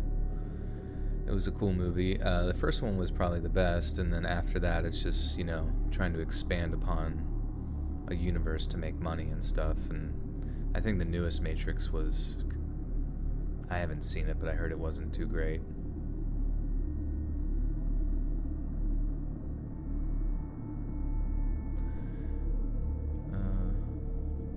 Alright, I don't really understand this.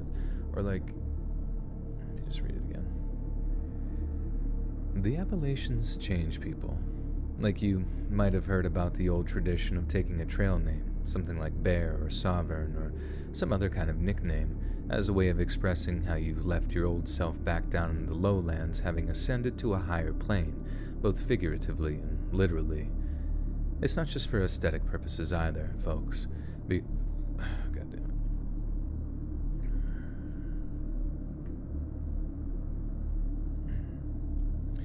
By that logic, you just said that I say many of the pastors, priests, and such come from humble origins. It's not that they're looking for power. The power is already established by this point. Well, you're talking... I don't really know what we're talking about at this point. I think I've lost track of your... But I think initially you were trying to, like, speak on, like, a grander global conspiracy for religion to, like, hold people back. But I don't think people who are in small positions of like church power, whatever religion it might be, are thinking that way. You know what I mean? So even if religion technically is something that might just hold humans back, it's also naturally something that humans are inclined towards, spirituality. You know what I mean? And then the organized aspect is just like a way to kind of like keep it regimented, I guess, or like structured, you know, so they just sort of naturally exist. But I don't think, if you were implying that there's some sort of global conspiracy to keep people back with religion and keep them in some sort of power structure, I don't think those people in those positions of like lower church, you know what I mean, like local, like your local pastor is not like thinking that way. They're, you know, they might be a bad person, but you can't really say one way or another.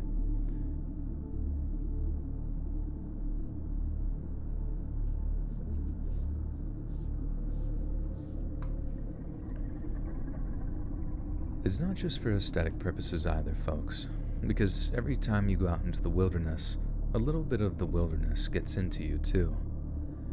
For some folks, namely city folks, this can be good. This can be a good thing.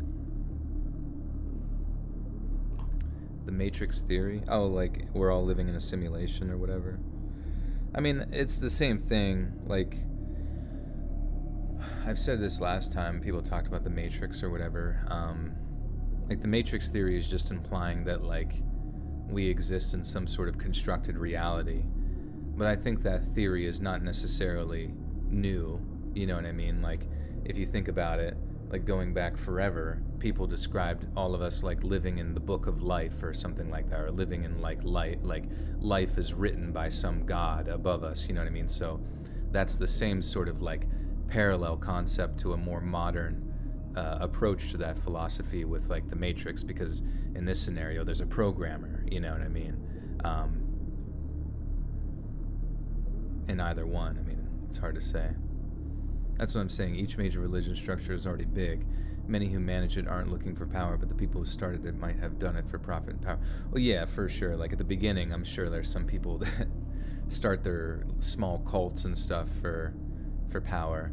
Even if you look at like Christianity in itself, I always found it really strange that like it starts off, well, like at least within the New Testament, it starts off as like these recanting of tales from those who experienced Jesus Christ for the, you know, from their first, or, you know, basically they're recanting their experiences with Jesus and what he did and stuff like that. But then you get to like the letters from Paul, and it's almost like Paul, who was widely considered someone who like, or at least within, once again, within that context of the story, was someone who persecuted Christians and would behead them and kill them and chase after them and stuff, because I think he was in charge of like a certain sect of Pharisees or whatever that weren't too fond of them sort of popping up here and there. And then but then, you know, the story goes in the Bible or whatever where like he was knocked off of his horse by Jesus, who like said, "Why do you persecute my people, Paul?" And then he became like, you know, the biggest name and the biggest contributor to the Christian sort of, or was it Paul? Yeah, or Saul. I forget what the fuck. But anyways, I just find it oddly convenient that this guy that was rather bad suddenly like wrote, you know, 2/3 of the New Testament himself. You know what I mean? So it almost seems like in some way that religion was sort of like hijacked. I guess it all just kind of builds on top of itself, because then from there you get all the other subsects of Christianity that formed, you know, even you know, the Latter-day Saints, Mormonism and stuff, like in the 1800s and all that kind of stuff, which wasn't that written by like a 14-year-old boy? It's, you know.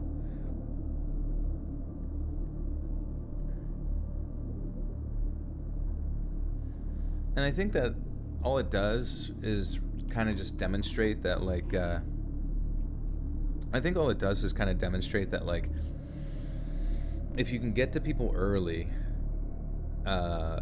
as far as like pounding into their brain a certain narrative, it doesn't even matter how confusing or weird or nonsensical it is. You know, you can just convince people of anything as long as you create like a sort of social, societal power structure therein. You know what I mean? Like, people always say, I grew up in the church, such as myself, and you believe something because your parents, who literally are your gods when you're like younger, teach you that it's important and that it's the truth and stuff. And it does help people, you know what I mean? But at the same time, objectively, it doesn't make any fucking sense, because how do you verify it? It's not like, it's obviously not scientific, you know what I mean? But can the religious talk, the opinions are bordering disrespect at that point? It's fair, yeah. We can talk about something else. I just like talking about like philosophy and religion just because it's like tickles my brain hole, you know what I mean?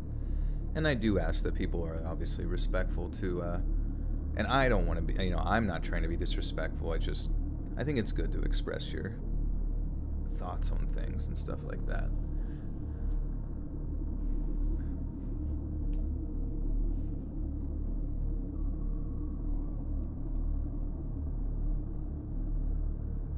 I am your God? No, don't worship me. I am not worth worshiping. But who knows, maybe 200 years from now, the Buttersock cult will continue to live on, and it will become the Buttersock religion. Le Buttersockaroo. Let's talk about cookies. Yeah, I like cookies. Do you like them with milk or water? Cookies are very bad for you. Are they as bad for you as cigarettes?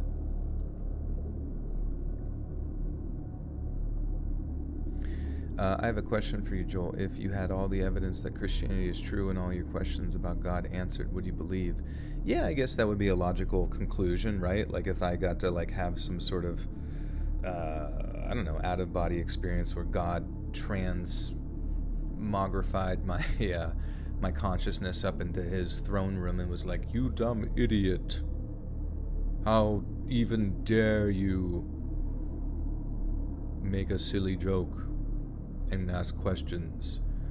Let me transpose upon your mind all of the realities of history and mankind and my creation, so in that you understand it all, past, present, and future. And I'd be like, yeah, oh my god. Oh my god, this is so scary. This is super scary. Hey, listen. And then, yeah, maybe I would believe in that. Yeah, you drink it with pilk, yeah. Willow, thank you for the 5 says, hey, just want to say that you and your videos are super awesome. I love what you're doing. Thank you, Willow. Appreciate you. Appreciate you. Thank you so much. And Brat, welcome to the Buttersock cult. You now have access to bonus content.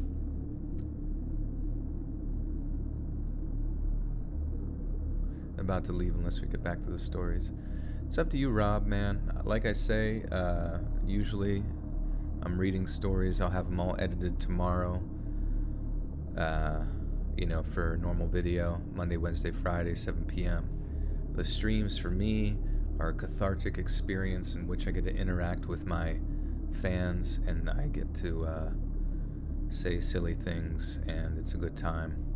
But all of these will be edited in a more focused format later. Did you miss the push-ups? I'm going to be doing rowing machine pumps along with you this time. Okay, sick. Yeah, no push. We'll do push-ups after this story for sure. I forget how many we're at. Maybe somebody can remember for me.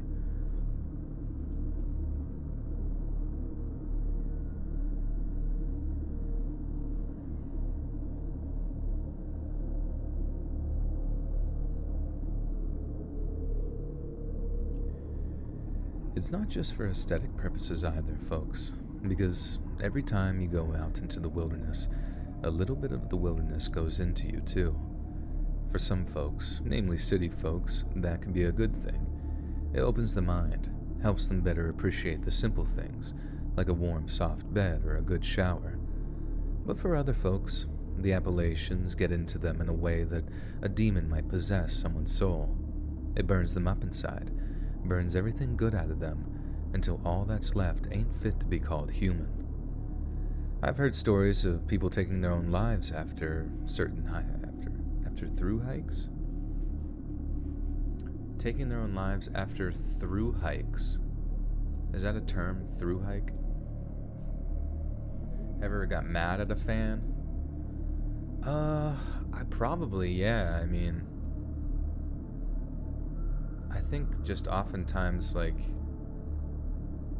I don't even know. Like, some people can get really irrational, you know what I mean?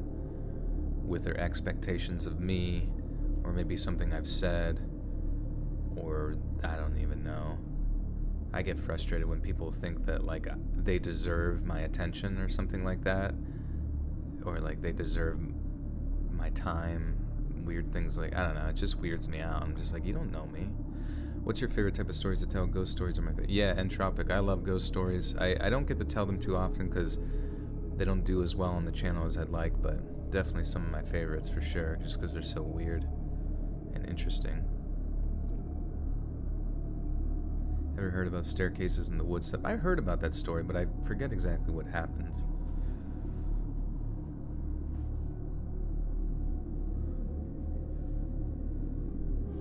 Don't go up the stairs in the woods ever? Oh, alright.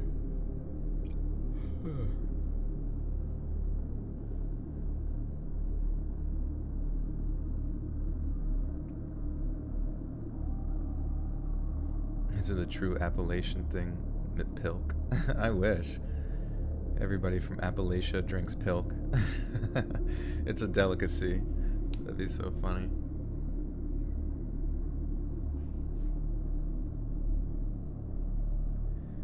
I've heard stories of people taking their own lives after hikes, when they've walked the whole trail over the course of a summer or fall, then just been unable to go back to their drab, tedious lives back in their concrete jungles. I've heard plenty of other stories of folks who lose their minds up in those hills before running into a group of less experienced hikers and just killing them. I've never encountered anyone like that myself, but I believe I almost did. And that's about as far as I ever want to get to one of them. This was way back in the late 90s, when I was doing some solo hiking. Fuck. My voice is squeaking like a little squeaker. Like a little squeak streak.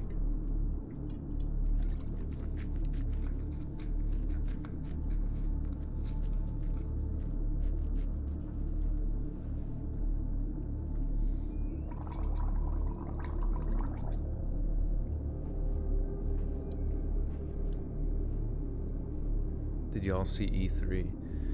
I didn't see much of E3. I thought they canceled E3 and were doing some other shit. Hey Joe, I wanted to just stop by and say you have an amazing voice. Been working on my IB essays. Your narrations have been consistently playing in the background. Keep up the great work. Thank you, Uzi. Appreciate that.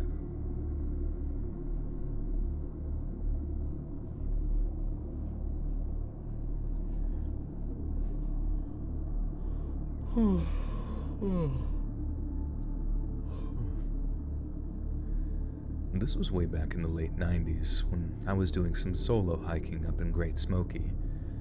I was experienced enough not to have to stick to the trails as such, but not experienced enough to know that it's better to wait out approaching bad weather than to try and beat the skies. I thought taking a more direct route over the hills and through the forest would mean I could get a hot shower and hot chow quicker, but as it turned out, my arrogance meant I was caught in a hellish downpour. Experienced hikers will tell you that a hot sun might burn and blister your skin, but wet feet can kill you. Wet feet means foot rot and fungus, and when you're relying on them to get you to food and shelter, and away from any potential dangers, not being able to rely on your feet can be a death sentence. I knew enough to know that, so when the heavens suddenly opened, I went running off to find myself some cover. In the end, I found it, and it came in the form of what I thought was a shallow cave set into a rock face. At the time, I thought it was an actual godsend, and I said a little prayer of thanks as I took off my wet clothes and swapped them for dry ones. I was so relieved to be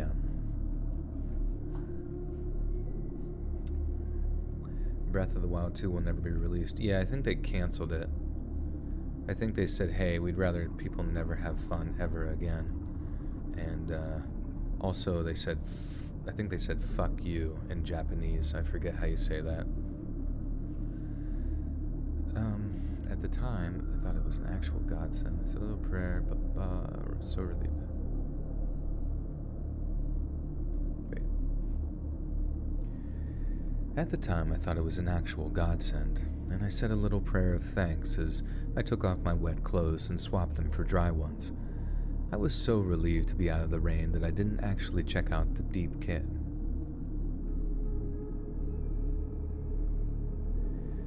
I was so relieved to be out of the rain that I didn't actually check out how deep the cave went, not until I was dry again and getting bored from having to take shelter for so long. I took my flashlight out from my pack, switched it on, and then saw that the cave went way, way further back than the creeping daylight led to believe. Not only that, but it narrowed off into a much smaller passage in a way that I'd have to get my hand...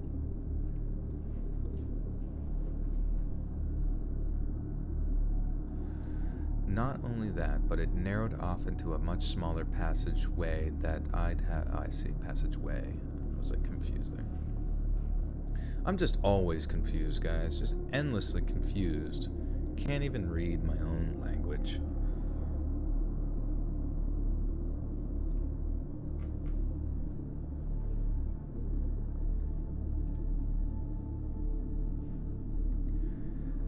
Not only that, but it narrowed off into a much smaller passageway that I'd have to get on my hands and knees to traverse. Now I know what you're thinking. Who in their right mind would want to crawl down a narrow cave tunnel in the middle of the woods when I could just stay warm and dry and safe in the cave's opening while I waited for the rainstorm to pass? But then I imagine there's some of you that have gathered that I have something of an adventurous streak, and that after about an hour of just sitting there, waiting for the rain to pass, I was just about going crazy with boredom. So if there was something that could help me kill some time before I get back on the move again, you bet your butt that I was going to do it. That's how I ended up creeping towards the opening to the tunnel with a flashlight ready, and I'd never have guessed in a million years what I was about to see. I figured I might see some of the awesome pointy hangy things, stagmites or whatever they're called, but the first thing I saw when I poked my head through the other side made me immediately stop in my tracks. It was a single rock chamber, and that first thing I saw that... and that first...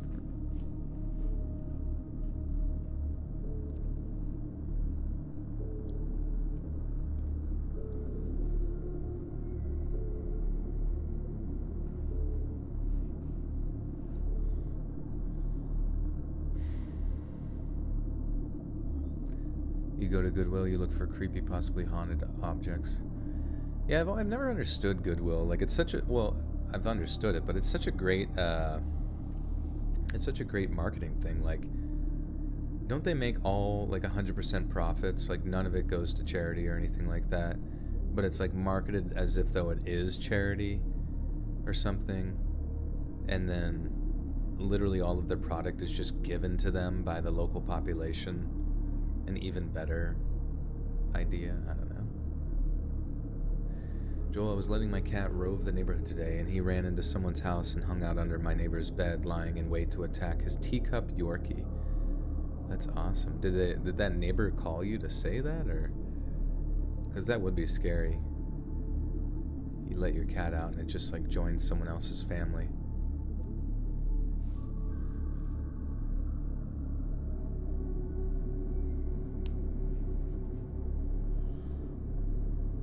I always found like objects having like demons attached to them to be funny. It's just like, it sounds so much like Pokemon.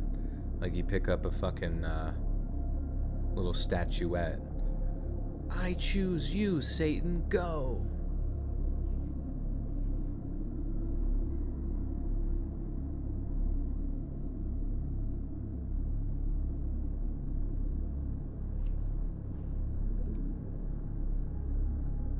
Yeah, he had me get him out. Oh, he had you come over. That's funny.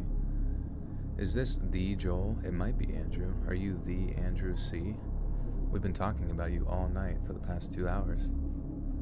It should go to charity. Yes, it's 100% profit for them because it is all donated stuff. Interesting.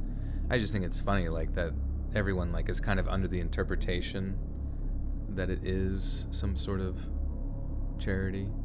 I feel like I could see that being, like, the next big thing.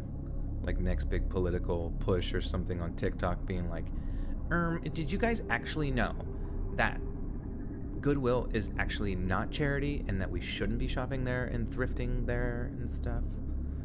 And then it was like, oh my god, bro, you're totally right. We're gonna stop now. Just kidding. This is the Joel of all time. The Joel, formerly known as Pickle Rick. Your cat was eating bread out of your hand? Dude, do cats eat bread? I guess they eat potatoes sometimes. Gotta catch all the demons.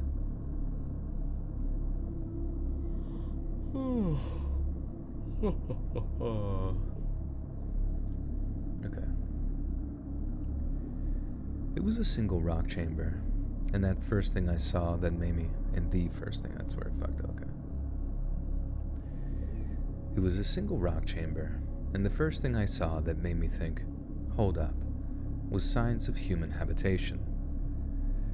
There was quite clearly some kind of bedroll in there, incredibly filthy, but there it was. Then just as I was thinking how someone must have been all kinds of smart and resourceful to use this place as shelter, I saw what was on the walls. Whoever had been sleeping there had scratched so many letters and words in the stone with something that I don't think that there was a single inch of the rock that was unscathed. I spent so long trying to read all that chicken scratch that I didn't see the skulls lining the bottom of the cave walls. So many I couldn't even count them, and it looked like they were coming from every kind of animal that called Appalachia home. Wait, what? I spent so long trying to read all the chicken scratch that I didn't see all skulls. I didn't pick up on what he was fucking talking about.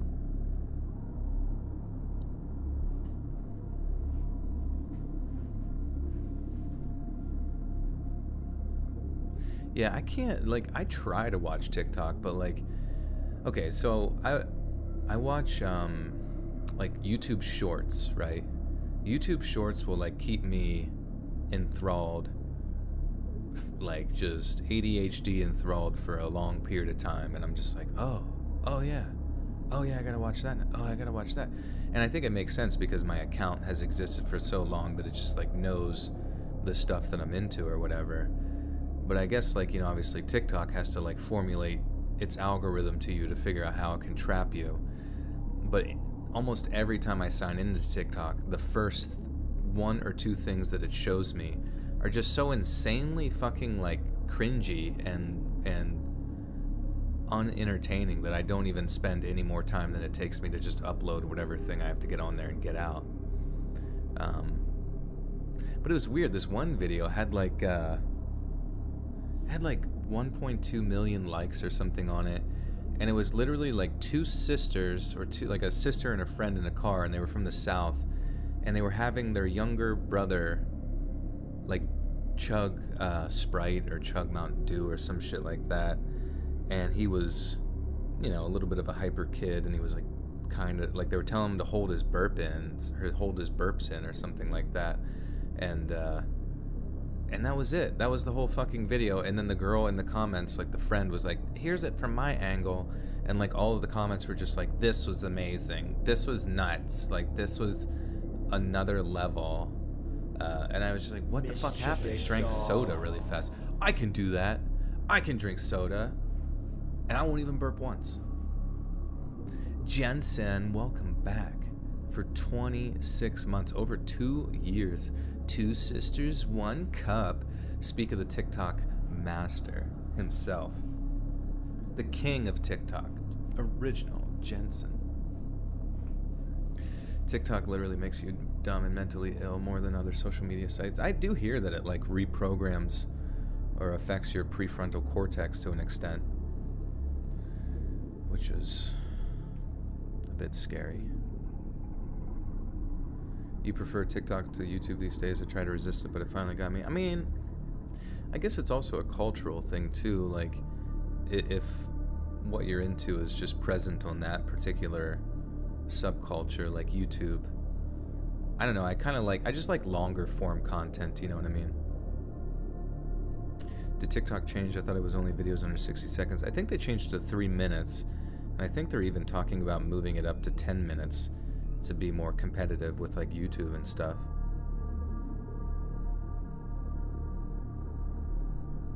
Is it real? Pilk is real? There's whole subcultures on TikTok devoted solely to Pilk.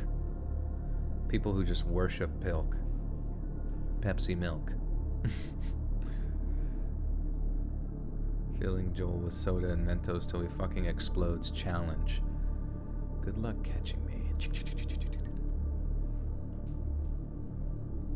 Well, that's the scary thing, is I was thinking, like, for kids and stuff, I would never... I mean, maybe I would if there was, like, some weird... Like, I'm just thinking, like, how I would react as a parent. Like, if I was a parent that had kids, I would do my best, but I guess I would have to, like, not use my phone either. But I basically just, like, wouldn't let my kid have a phone, like a smartphone. I just give him, like, a burner phone or something. But you know what I mean? Like, I just feel like it'd be smart to, like, not let your kid have social media or a phone until at least, like, their brains are developed, so that they don't just, I don't even know, literally have their brain, like, hard rewired by just endless, mindless scrolling.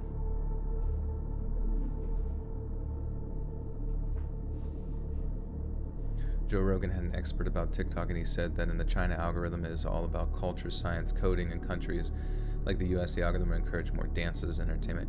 Yeah, I didn't really understand the dancing thing. Like, what is that? Why is that exciting to just sit there and watch a bunch of people doing... I mean, dancing itself is a cool thing. Like, it's neat when people do choreographed dances and stuff, and obviously dancing is sort of like a natural expression to, like, music and stuff, but at the same time, like, I didn't see any other platforms, like, blow up the concept of dancing, you know what I mean? If I was a parent that had kids, yeah, you know, if I was a parent that had children, I know that's like an oxymoron.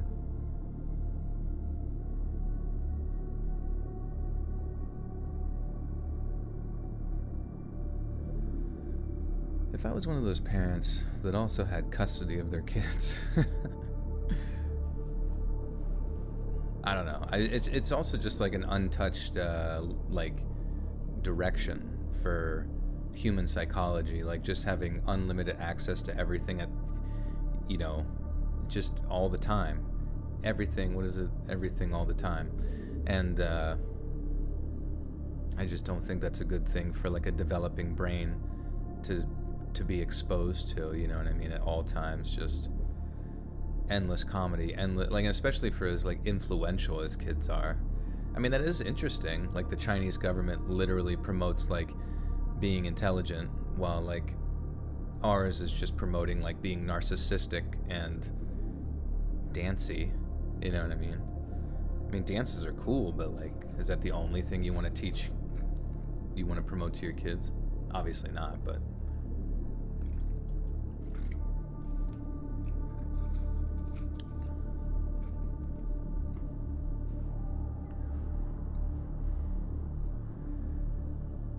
I spent so long trying to read all that chicken scratch that I didn't see the skulls lining the bottom of the cave walls. So many I couldn't even count them, and it looked like they were from every kind of animal that called Appalachia home.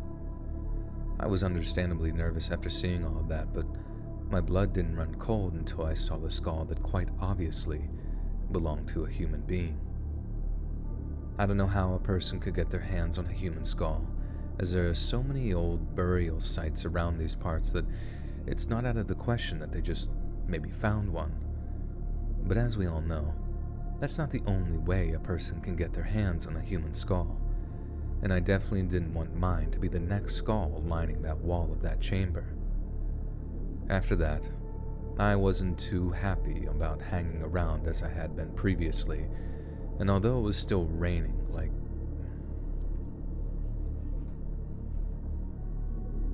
Do you have merch? I'd like to show how omnipotent I am in comparison to any other human counterparts that don't know how you are. Wait, what? But I do have merch, yes, shop.spreadshirt.com/let's read. I got a cell phone in 7th grade back when I was 25 cents per text and you had to wait until after 9 for free minutes. Yeah, it's funny. Yeah, when did I get a cell phone? I think I did get one in, was it 8th grade? 9th grade? I don't know, but it definitely was only texting, and I remember it took a while for me to get like a smartphone with internet, but goddamn did it blow my mind once I got an iPhone. I was just like, holy shit, dude. I can get on the fucking internet.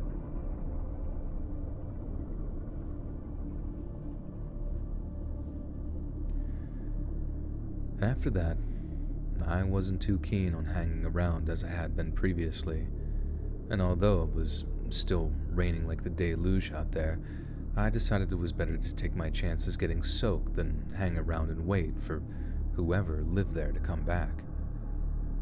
They didn't seem like the kind of person that would appreciate the sudden appearance of a stranger, and from the way that bedroll looked, they'd been sleeping there recently too. I've been up to those parts of the Smokies since, but I've stuck to the trails since I found that cave, and anyone I bump into in that area, I always tell them to be wary of strangers, even folks who seem kind-hearted and friendly, such as myself. Because like I said, the hills get into people's heads in a way that changes them, not for the better, but for the worse. A Nokia 97, hell yeah. Mischievous dog. Marco Carmona with 13 months. Welcome back, Marco, to the Buttersoft Call. Hello, Joel. Loving the content. Happy 1 year, 1 month. I know, isn't that crazy? But yeah, I remember my friend, he very specifically didn't allow like his, because he has quite a few kids and he's a bit older. He's like 10 years older than me, but like he specifically doesn't let his kids have social media at all, just because, you know, especially within, you know, with his girls, like I believe there's a lot of science that like specifically indicates that like the correlation of having social media and having depression is like wildly connected. So it's just like, okay, listen, if you're a teenager and you know, if you're a parent of a teenager, why even allow them to be in that position where they like have to compare themselves to other people or feel like they need to be online, or, you know, or not even really exist in the moment to like solve issues or whatever. I don't know. It just seems like something you'd want to keep away from them.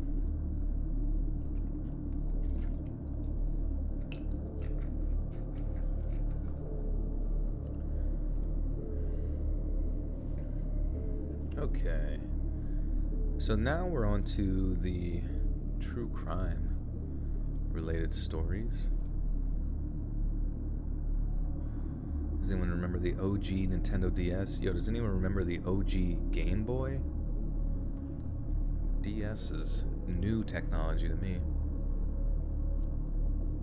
As a teenager, we shouldn't have social media, but you know, well, that's the thing, is like, if you interviewed like any teenager right now and asked them like, is social media good for your mental health? They'll sit there and say no, 100% no. You know what I mean? But there's clearly like some sort of addictive nature to not only just how it reprograms your mind, but how you almost feel obligated to be a part of it because you want to fit in. You know what I mean? Every teenager wants to fit in and feel like they're normal and feel like they're part of something, but it just sucks because social media is such a strange phenomenon of like abstract disconnect from other human beings that it's often difficult for a teenage mind to even really differentiate what is or isn't real. I mean, even my like parents who get on Facebook still, or like they found Facebook later, you know, they perceive like posts that they see from people as like having much more significance than they actually do. Like, we really do sometimes look at social media as some odd extension of another person, even when in reality That's not who they truly are at all, for the good and bad.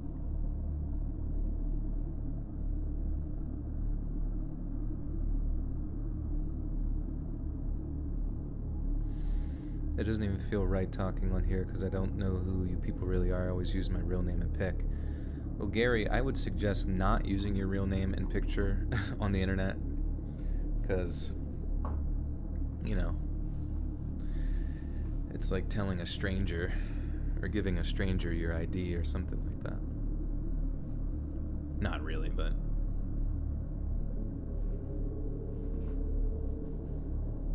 just, you know, just be anime fan 420 with a cool picture of Naruto.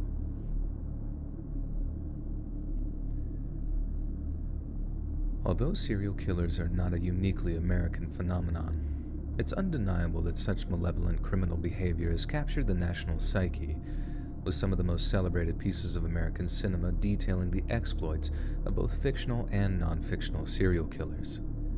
The vast majority of America's... I see.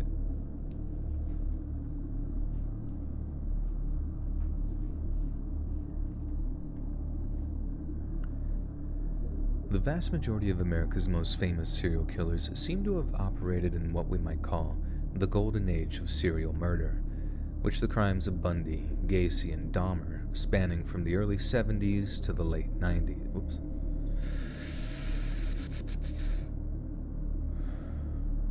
I gotta adjust this sentence. The vast majority of America's most famous serial killers seem to have operated in what we might call the golden age of serial murder, which include the crimes.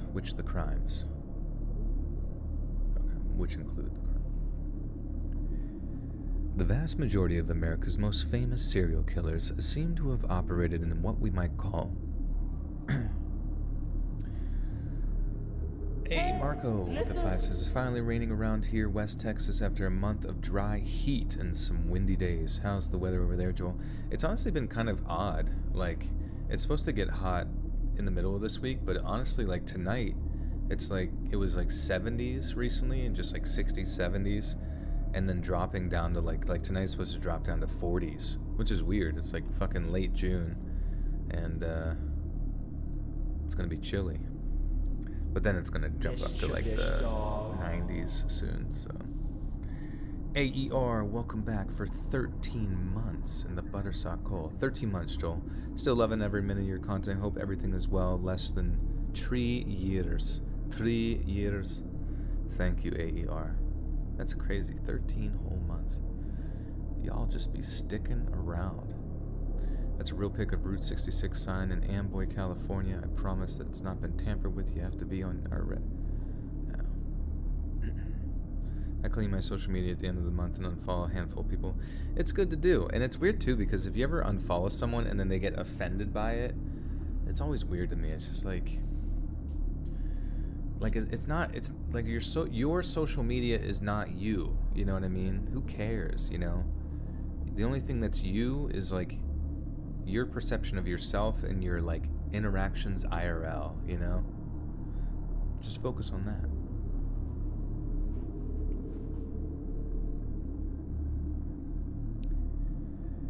The vast majority of America's most famous serial killers seem to have operated in what we might call the golden age of serial murder, which include the crimes of Bundy, Gacy, and Dahmer, spanning from the early 70s to the late 1980s. Yet very little light is shed onto the history of American serial... God, I can't even make it one. Fuck, man. Yet very little light is shed onto the history of American serial killers, and it often begs the question, who were the first serial killers to operate in the United States? To answer that question, we have to go all the way back to the fledgling 13 colonies, to a time when violence and political strife were a part of people's daily lives, and the War of Independence set the continent aflame. This is the story of America's first brutal and bloodthirsty serial killers, the Harpy Brothers. Little is known about the early years of Mike Ja? What the fuck? Harpy? Where's the English? Harp. Fuck. Harp. Wait, okay. Maybe it's Harp, the Harp brothers. 1 second.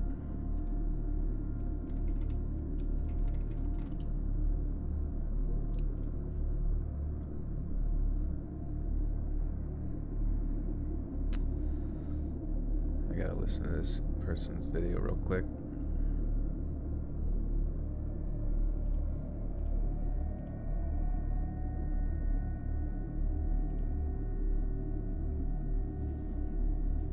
What up, Boop? Welcome, welcome.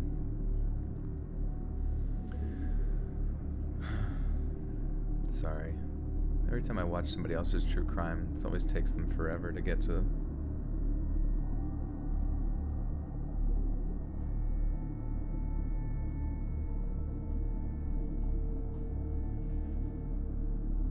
The Hart brothers. Appalachian. Alright, whatever. The Hart brothers. Mike Ja. Is it Mike Ja or Micah? Mike Ja Harp. Interesting. How do you even say Mike Ja? Micah Ja? Is it just Micah Ja? Oh, pushy uppies. Fuck. I forgot about it. God damn it. I just hate how long it takes me to get my stupid fucking breath back. It's so annoying. Alright, how many we on? Does anybody remember? How many shots can I do before you stop? I don't know. How many did I do on my birthday?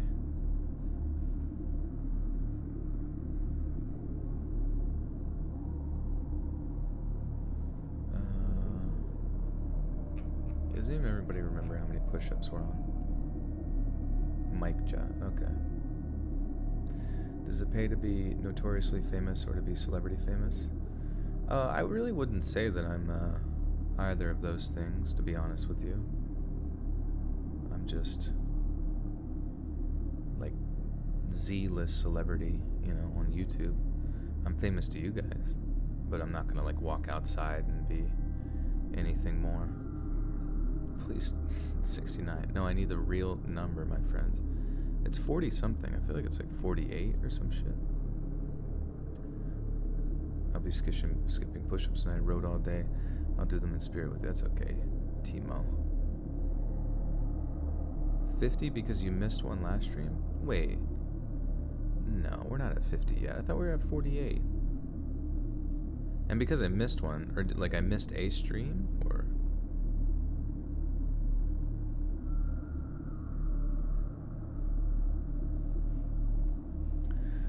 49. I see 49 again.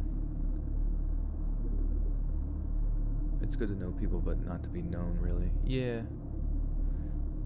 Also, literally just got here. How much did I miss? Missed 2 hours, man. Where you been? No, I'm just kidding. But yeah, 2 hours. 50 plus 1 minute plank. No. Alright, I think it's 49. I think 49. Wait, 48? Damn, we need a designated push-up monitor. Alright, 49. Holy shit, we're getting there, dude. We did 48 last time. Alright, sick. We'll go with that. How many are you guys gonna do? You gonna do some squats or pushy uppies? Daddy's home.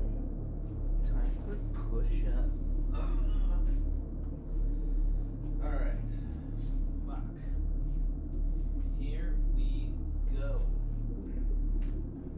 1, 2, 3, 4, 5, 6, 7, 8, 9, 10, 11, 12, 13, 14, 15, 16, 17, 18, 19, 20, 21, 22, 23, 24, 25, 26, 27, 28, 29, 30, 31, 32, 33, 34, 35, 36, 37, 38, 39, 40, 41, 42, 43, 44,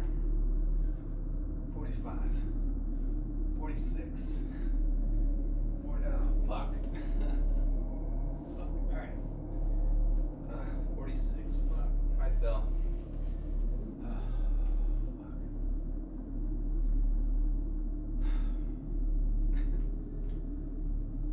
I gotta adjust my hands. 47, 48, 49. Oh, fuck me, dude. Push-ups suck, but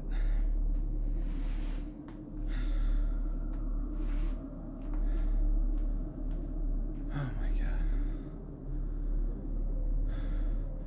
Starring in the next Baywatch. Running on the beach with my boobies bouncing. Hey, miscount some numbers. Wait, which number did I miscount?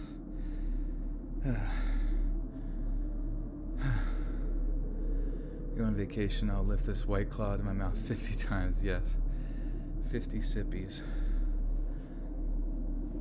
Oh my god.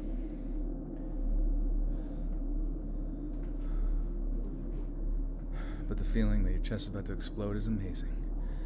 It's true, feeling a little bit swole. Chasing the swole.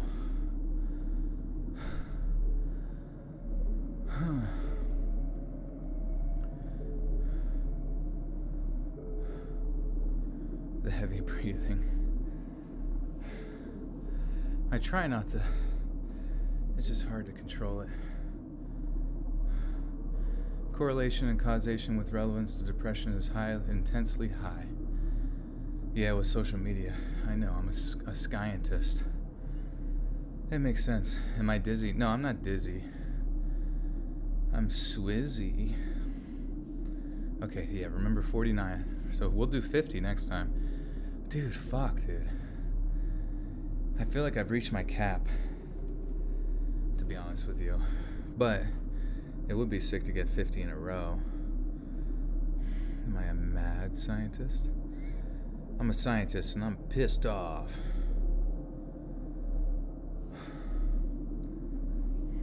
Pay off eventually. I feel like I should do what's the counteract? What's the antagonist movement to push-ups? Is it just sort of some sort of rowing or something? Or it wouldn't directly be pull-ups, would it? Oh man.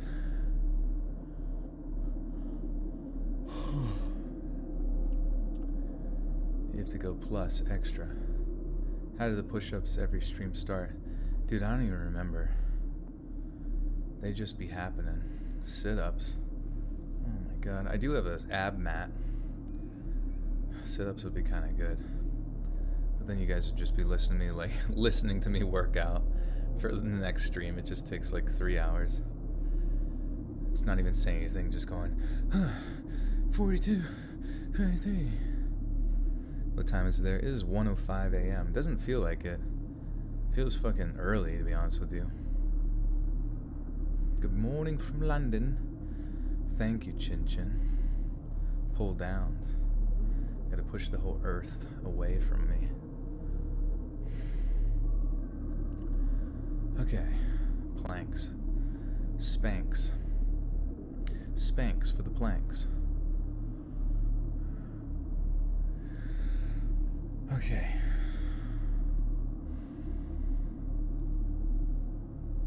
Little is known about the early years of Micah and Wiley Harp, but they are thought to have been born in 1748 and 1750, respectively.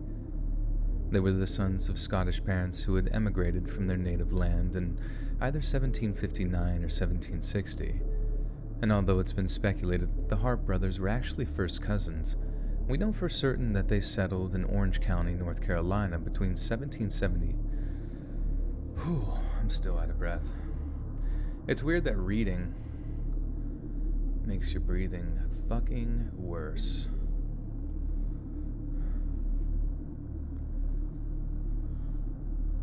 Joel should get the Power Tower gym. No, dude, you know what's nuts? So I ran into my one friend. I went out this weekend and I ran into my one friend that I hadn't seen in a while. And he did, like, he was on the powerlifting team in college for a while, but he continued to stick with it. And we were talking, and I was just like, and he looks good, but I'm just like, oh, what are your PRs for everything? Your like 1 reps? And he was like, 670 for squat. And I'm like, what the fuck? And I was like, what about deadlift? And he's like, 700 for deadlift. I'm like, oh my god. And then I was like, what about bench? And he was like, 425. I'm like, oh my fucking god. Like, it was just like, just outrageous numbers. I apologize after running into him. I just tickled him. I never apologize. I only tickle. He's probably, yeah, I mean, he was jacked for sure. But it was just funny because I think he like weighed 230 pounds, and now he like was doing some fasting, but only like eating while focusing on it, like only eating before training, and then got down to like 195, and now he's, I mean, you can just see it, like he's just a ball of fucking muscle. Well, I asked him if he was on steroids. I was like, honest question, like, do you use gear? And he was like, no, he's just all natural. And I do think if you're like, especially if you're on like, was the proof in his physique? Yeah, no, I mean, you could tell, like, and that's the thing about strength is, like, obviously strength eventually will affect your physique for sure, but you're not always going to be like bodybuilding big when it comes to strength. Like, sometimes it's just, you just continue to pack the density in your muscle over and over again. He's a liar. I don't think he's a liar, man. I mean, I had friends that, because he was from the area, and I had friends that said he was on the powerlifting team for a while, but I mean, I remember asking him what he was up to, and he said all he does is go to work and go to the gym. That's just all he does, like 6 days a week, on natural roids. Yeah, I don't think he's on, like, some people just are strong as fuck. Gear is more for looking shredded than lifting heavy. Yeah, that's what I was thinking. Like, it's not like you look at him and like he has the size to match it. He just literally is just like a dense ball of steel, and it was interesting.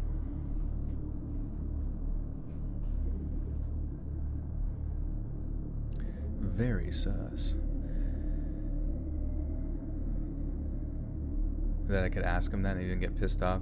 Well, I don't really, yeah, I mean, whenever you have good PRs, like, usually people are like proud to say what they're, get pissed off about asking about steroids. Well, I think he's probably used to that question too at this point, because, and honestly, some people who use like various forms of performance enhancing drugs are usually pretty forthright with it. Like, there's a few people that I met at the gym that do use them. I don't use them because, I mean, that would be bad probably. And I feel like I don't work out hard enough to like warrant like, oh yeah, steroids, but usually they're pretty open about it. He doesn't have a godly voice. He does have a godly voice, doesn't he? No, I mean, it was kind of talks like this a little bit.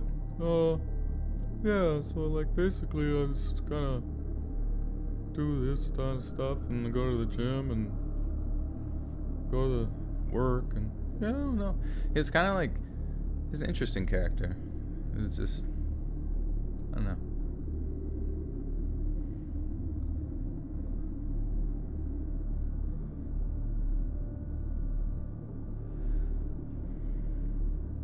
How many supplements? I don't know. It just depends on which ones. I mean, usually performance enhancing, like you know which ones actually cause people to like have hormonal changes that actually like cause like further growth or whatever.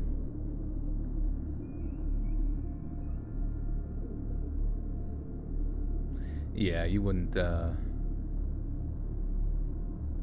want to take steroids I'm not actually sure like which ones, because I know some people take testosterone, some people take other things, like I don't know which ones like cause hypertrophy on the heart or whatever, but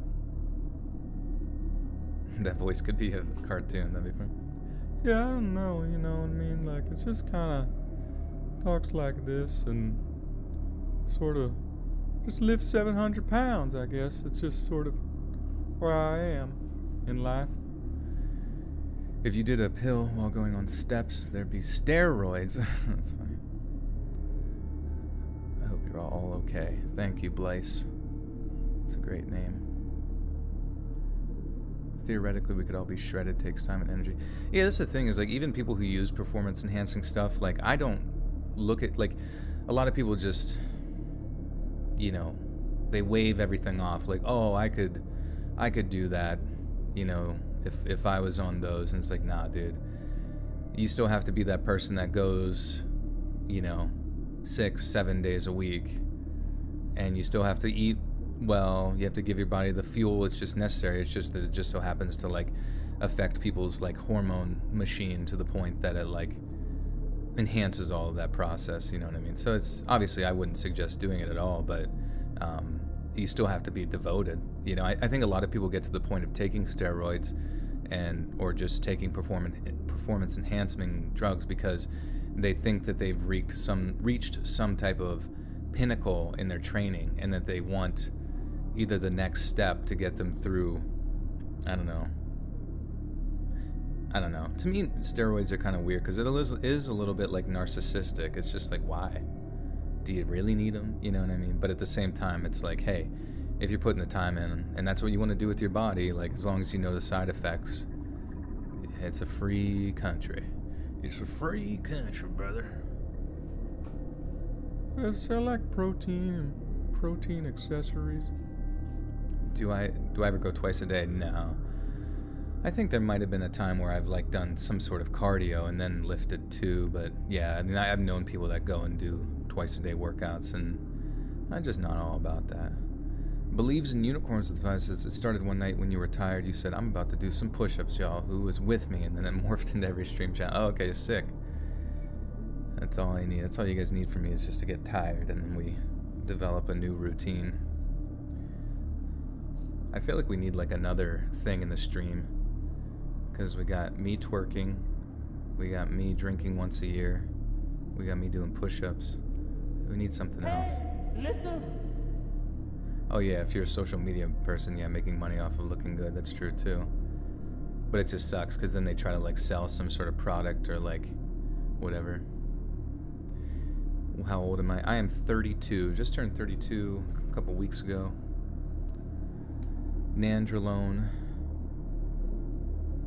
decanoate, sold under the brand name of Deca Durabolin, was popular in the mid-late 1990s when I was still playing sports in high school. Okay. Yeah, I remember I felt really bad. There was, like, this one kid. Now, granted, he had a lot of, like, other mental health issues, obviously, but he was taking, you know, steroids during playing football and stuff. And I think just, like, all of the social pressure just built up, and, like, it led to him taking his own life. And I remember that really, like, weighed heavy on us, because we realized that there was a direct correlation between his mental health and, like, him taking steroids. And granted, he did look big and stuff, but it was kind of weird. It was, like, very obvious that he was on something, but it was just even more sad, you know, when you found out that he was gone, because, I don't know, there was clearly something related there.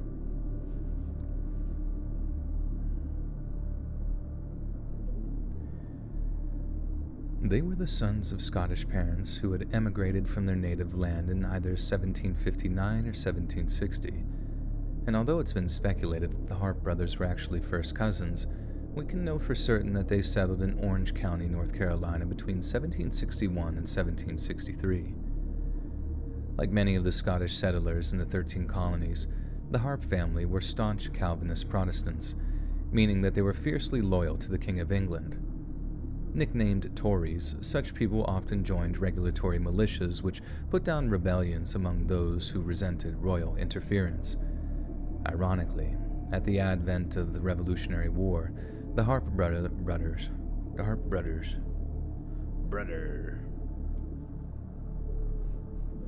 Joel, my bearded dragon Ralphie likes your voice. He has his head tilted listening to your voice. That's cool.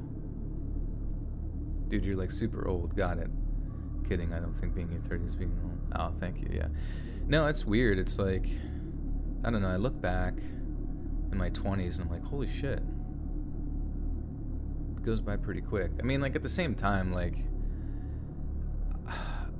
like, I start to see people my age, they start to get bigger, out of shape, and all that kind of stuff. But, like, and I think to myself, like, oh, maybe we're getting old. But at the same time, what it really is they just don't take care of themselves. You know what I mean?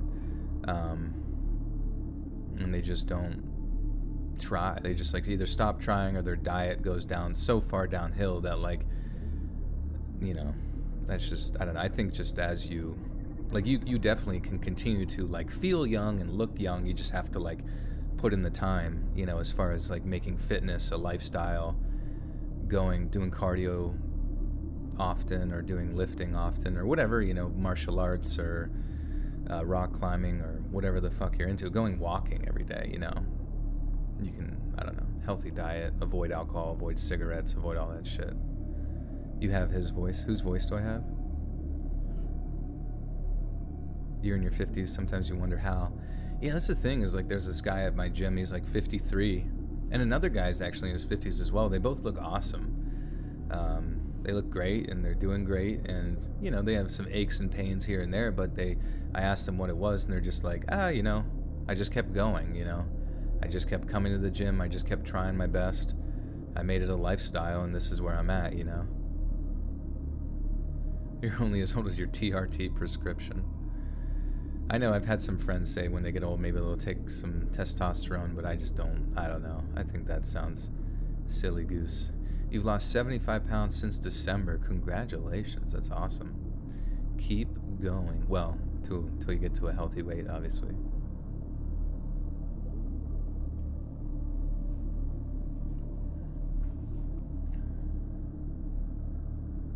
But, like, sacrificing sucks. Like, you like meaty burgers and potato chips. Well, that's the thing, is, like, you could incorporate, like, some cardio in there, and some, and you know, you could think to yourself, like, I might hate the cardio, or I might hate lifting right now, but those meaty burgers and those potato chips will eventually translate into energy that my body needs to, like, build muscle, you know, to get further. And then you won't have to have, like, a frustrating relationship with food. You'll just be like, oh, I'll just take it out on the gym tomorrow or something. You can still enjoy the fun stuff of life. The spice. The spice must flow.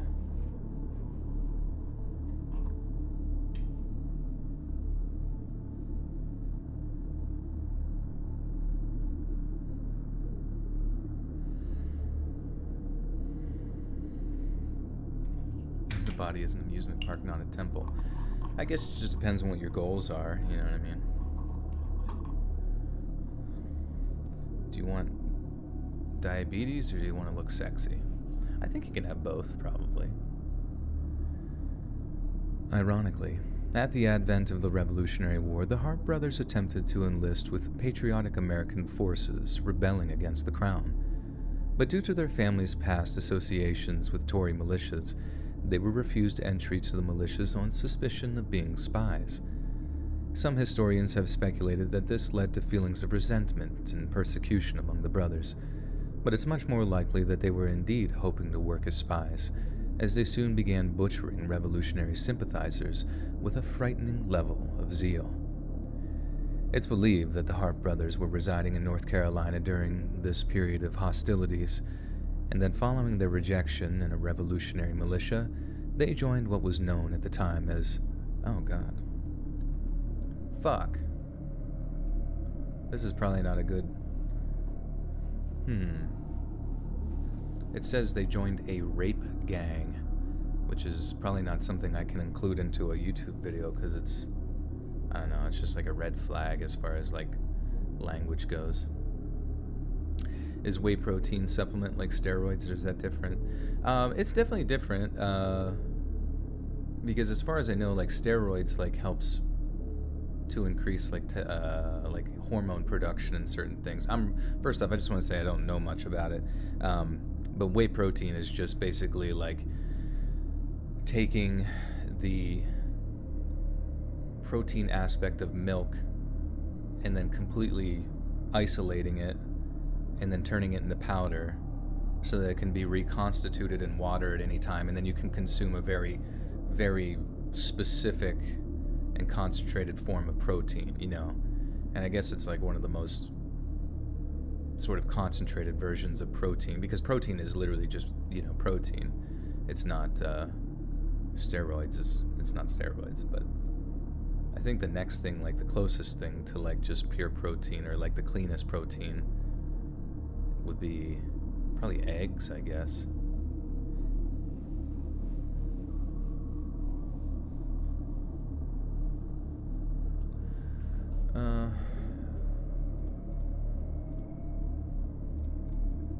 Let's see. Maybe I can like describe. Okay, they joined a Tory rape gang in North Carolina. Those predatory loyalist criminals took advantage of wartime lawless by... Oh, okay. I could probably change it to that. Like, they joined a predatory loyalist group.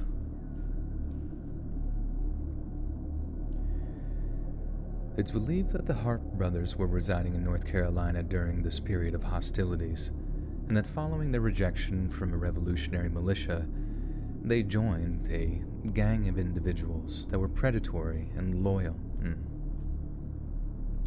I have to like rewrite this. This is annoying as fuck.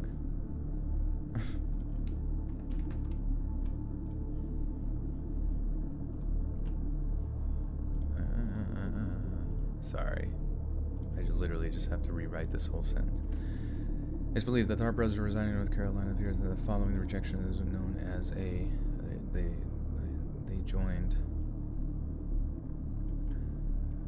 They joined a predatory loyalist, a group of predatory loyalist criminals. Predatory loyalist criminals who took advantage of wartime lawlessness by stealing, murdering, and burning and destroying.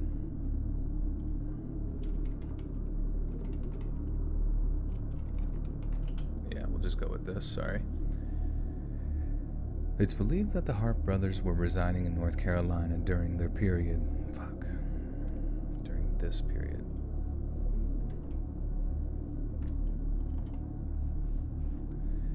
It's believed that the Harp brothers were residing in North Carolina during this period of hostilities, and that following their rejection from the revolutionary militia, they joined a group of predatory loyalist criminals who took advantage of wartime lawlessness by violating women, stealing, murdering, and burning and destroying property, especially the farms of patriot colonists.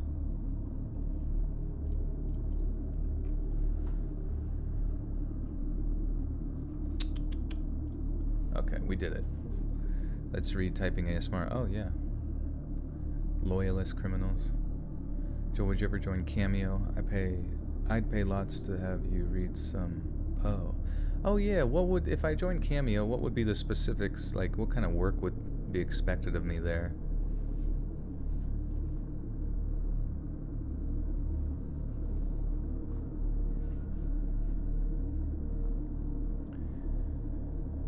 And these gangs were exactly as brutal and obscenely violent as you can imagine.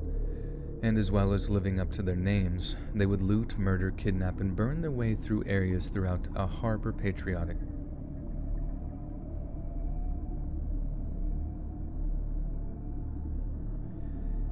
And these gangs were exactly as brutal and obscenely violent as you can imagine.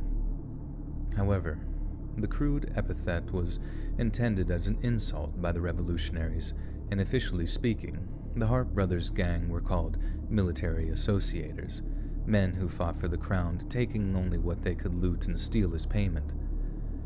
As the war against the colonists grew more desperate, the Harp brothers and their gang took part in the Battle of Kings Mountain.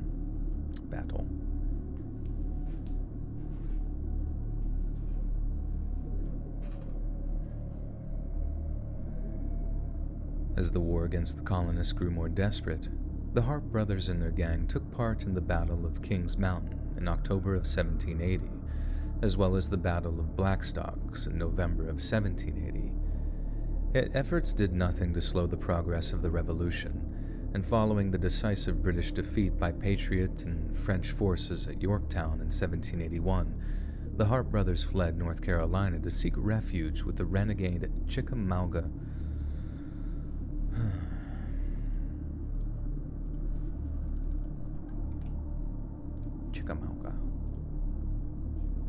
Chickamauga.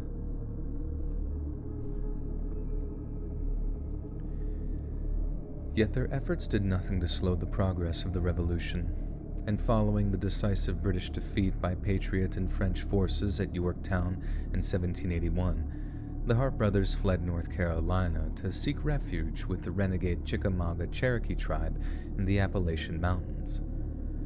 From their mountain sanctuary, the Harps began to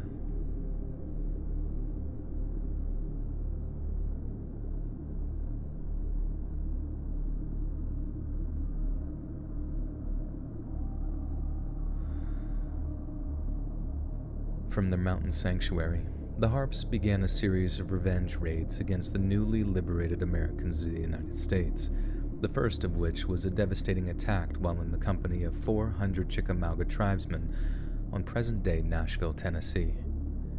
The following year, the Harps helped give Daniel Boone's frontier army a bloody nose at the Battle of Blue Licks in Kentucky, all before retreating to the Native American village of Nickajack. However, it wasn't long before Boone and his forces closed in on the village, and as payback for the defeat at Blue Licks, they put Nickajack to the torch. Given that they were still considered traitors to the revolutionary cause, the Harp brothers were forced to hide out in the forests of Powell Valley near Knoxville, stealing supplies from local pioneers in order to survive. During this period, the brothers stewed in bitterness, having been almost completely outcast from civilized society. They hated the fact that they lost their way. They hated the neighboring townsfolk. They hated the very country they resided in.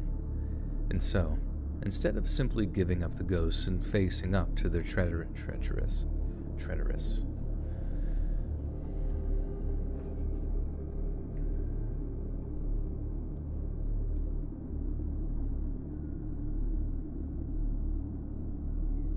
With Cameo, you decide what you charge folks for making a video saying something they request, or your own video to them. You can choose how much to charge. Okay, well, is it like long? Do they have to be like long, or are they just like quick? Are they supposed to be like quick TikTok length stuff or something?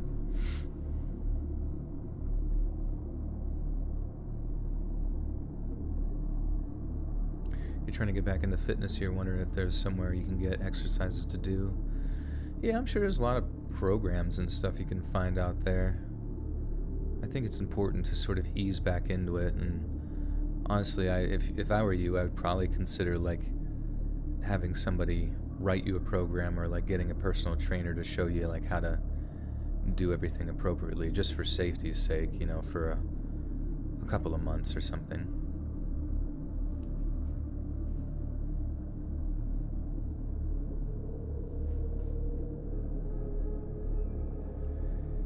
And so, instead of simply giving up the ghosts and facing up to their treacherous past, the Harps began... Fuck, man. I don't know why. I just, like, see the words that aren't there.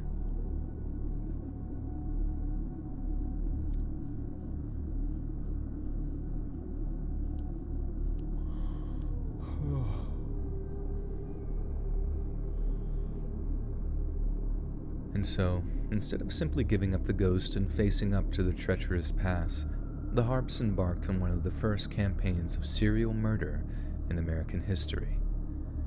In 1797, they were believed to have murdered a man named Johnson for no other reason than they happened across him while out hunting one day.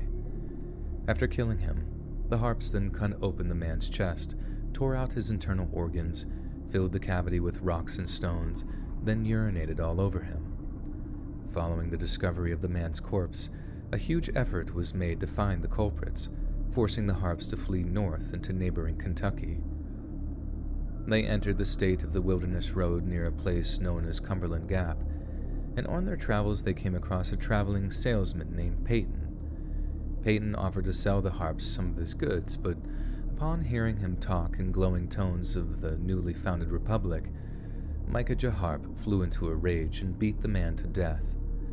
The brothers then repeated the act of disemboweling and urinating on the body of their victim, then made off with the dead man's horse and some of his goods. Next, the brothers targeted 2 travelers from Maryland, torturing, murdering, and mutilating the pair when they were overheard expressing animosity towards the British. It's believed that the younger of the 2 Harp brothers, Wiley, held one of the travelers down and forced them to watch the torture and murder of their longtime companion. And once again, Both of the victims' chest cavities were filled with stones and rocks as a final show of gruesome disrespect. Then, following the Harps' murder of a Virginia man named John Langford, the pair were apprehended by a local militia force before being imprisoned at the Kentucky State Prison in Danville. Yet after luring one of their guards into the cell on the pretense of being horribly unwell, the Harps strangled him with their own manacles. Zucker Schnecky with a 5. Hey Zucker, long time no see. How are you, my friend? What is going on?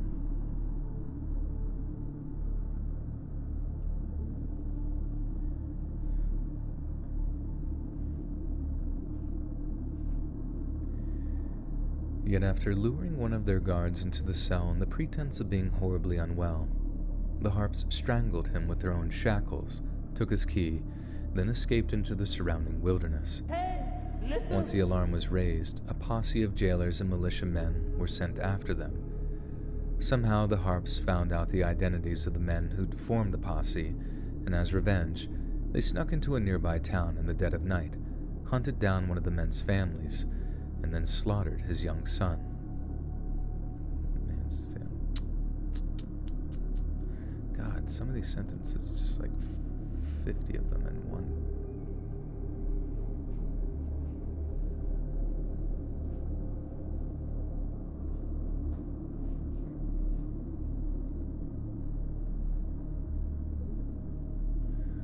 I'm still live, William. Billy, old boy. Somehow, the Harps found out the identities of the men who'd formed the posse, and as revenge, snuck into a nearby town in the dead of night, hunted down one of the men's family, and then slaughtered his young son. Following such a horrific atrocity, Kentucky Governor James Garrard announced a $300 bounty on the Harps on April 22nd of 1799. Garrard had hoped the bounty would pacify the brothers, either driving them out of state or forcing them to lay low. Instead, it only succeeded in making them more vicious. The brothers became intensely paranoid, often mistaking innocent travelers for pursuing bounty hunters, and over the days that followed, the Harps killed 5 different people in 2 separate instances, simply because they had been spotted and feared being further pursued. After fleeing into the state of Illinois, the brothers made their way to a natural cave system on the bluffs above the Ohio River.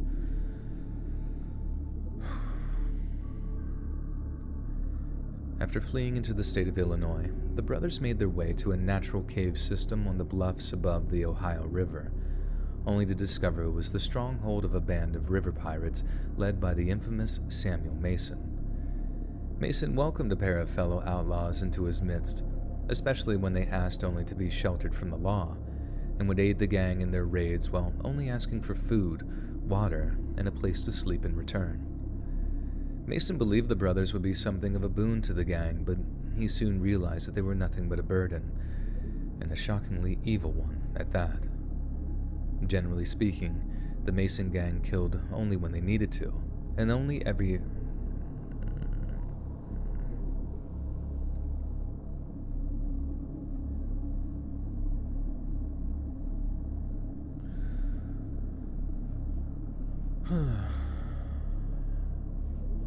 Bourgeoisie B. For some reason when I look at your name, I think it says Blastoise. You should change it to Bourgeoisie Blastoise. That'd be funny. It's like Blastoise, but like wearing like royal clothing.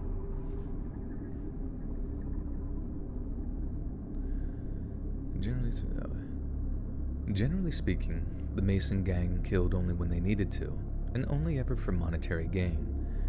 But in the case of the Harp brothers, they seemed to mutilate and kill just for the fun of it. At one point, the brothers led away one of the gang's hostages, with Mason believing that they were leading the man back to their hideout to be kept prisoner. Moments later, the gang watched in horror as the Harps appeared on a cliff above them, before shoving their now naked prisoner down onto rocks below, laughing as he screamed for mercy. Their lust for blood and terror was so insatiable that in the end, even a hardened outlaw like Samuel Mason had to force the brothers to leave at gunpoint. They wanted no part of the sick depravity that the brothers partook in, bloodshed that would surely only draw the law's attention. The Hart brothers were furious at the rejection, but there was no arguing with the business end of a rifle, so instead of seeking further conflict, the brothers simply moved back into eastern Tennessee to carry on their killing spree. In July of 1798, records show that a farmer named Bradbury, a man named Hardin, and a boy named Coffey were all murdered by the Hart brothers, although no such record indicates exactly why they were killed, as there were no witnesses. We can speculate that the farmer was killed so that the men could help themselves to his crops without having their movements reported to the authorities, but why on earth the brothers would want to kill a young boy is simply beyond all reasonable explanation, and provides nothing but an insight into how murderously depraved they truly were. The brothers left a trail of death wherever they went, and as a result, they became remarkably easy to track. Authorities were able to trace them to the banks of the Holston River, where a man named William Ballard was found disemboweled, packed with rocks, then tossed into the waters so the fish could gnaw on his rotting flesh. They were then traced to a place known as Brassell's Knob. Brassell's Knob? Every single cat you've ever had was mean. Maybe you just need to get to them a little bit early, like week 4, as they're like little kitties, and then just like put them on their back in your lap and like pet their belly till they fall asleep, because then they turn out like Pradeep.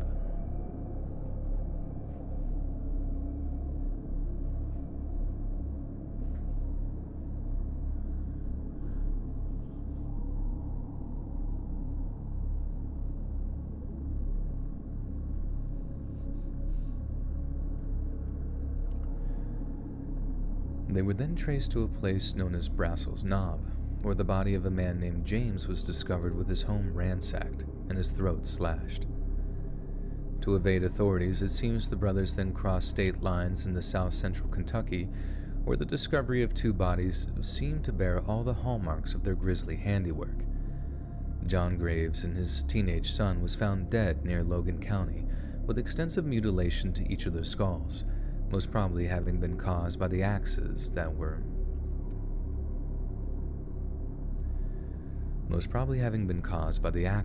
using to chop wood, and like so many others, they had been disemboweled, packed with rocks and stones, then urinated on.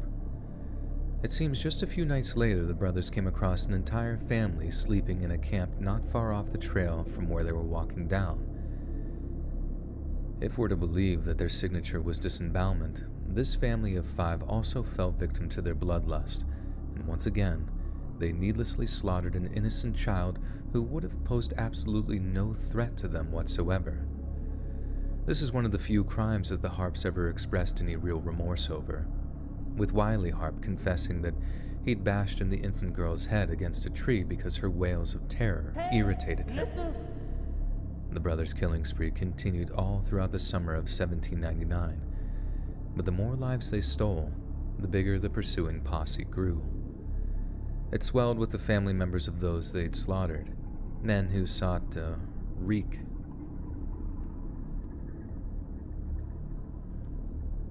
Brandy with the big $20 Reno Dono says, just a little thank you, Joel. You're such a comforting constant in my life. I promise I'll be a repeat Cameo customer. Love you, fellow Buttersockers. Thank you, Brandy. Yeah, I'm definitely gonna have to look into Cameo and just kind of see how it goes. I don't know what to expect from it, but my favorite YouTuber, Nicocado Avocado, does it, so I gotta do it too. Right, guys? Rockin' Stone, Jesus Christ.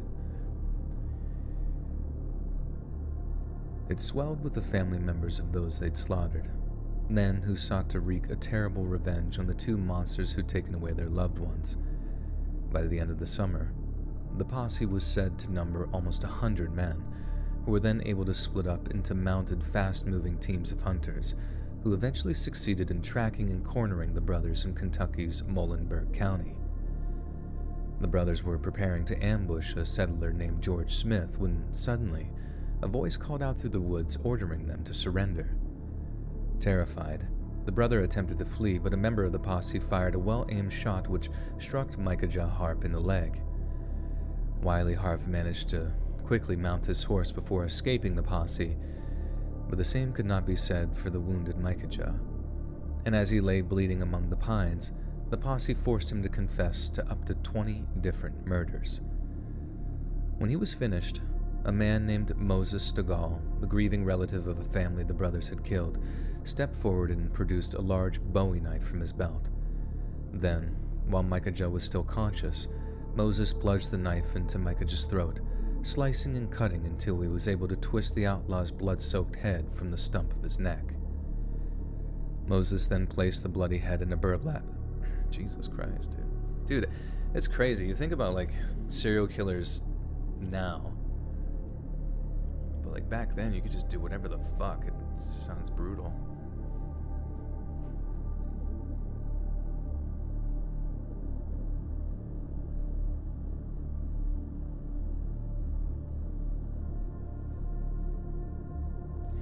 Wait, Nick Ocado used to follow you on Twitter? That's kind of cool, I guess. Wonder why.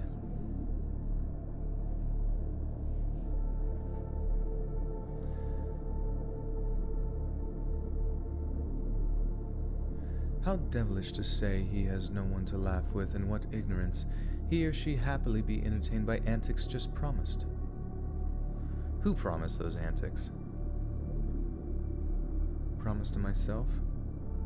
Didn't I do this story already? No, I don't think so.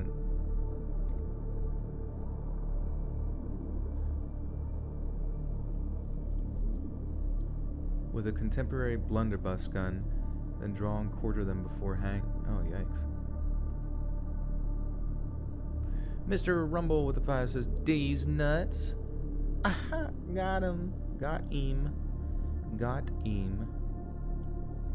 Got him. Hey, listen. Thank you, Mr. Rumble. Mr. Chumble.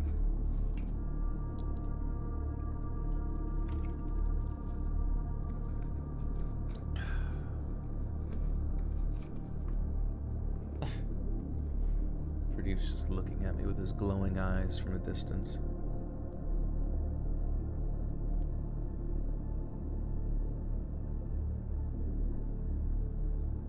Heck of a way to go, caveman style.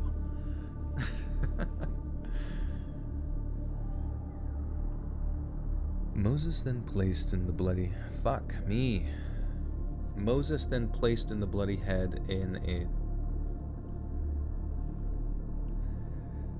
Moses then placed the bloody head in a burlap sack, then rode all the way back to Webster County, Kentucky, where the family's homestead was built, before nailing the head to a tree outside the house.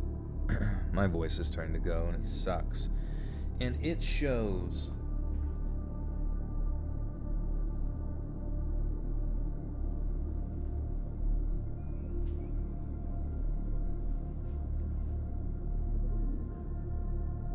Never go see a marriage counselor. It always ends badly. Any advice or compromise will lead to drinking. What?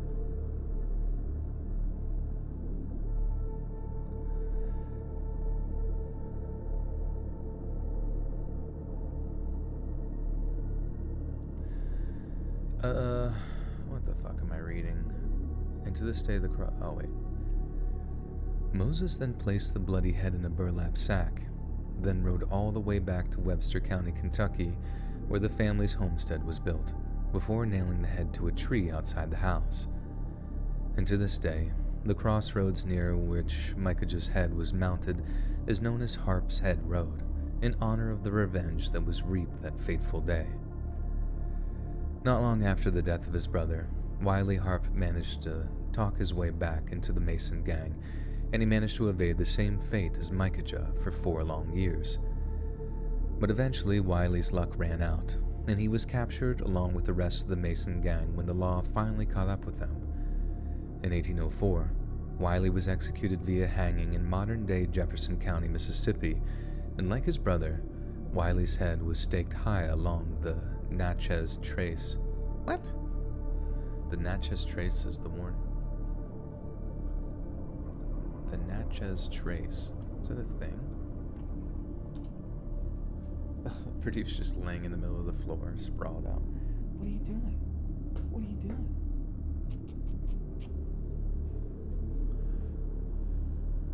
doing? The Nachos Trace.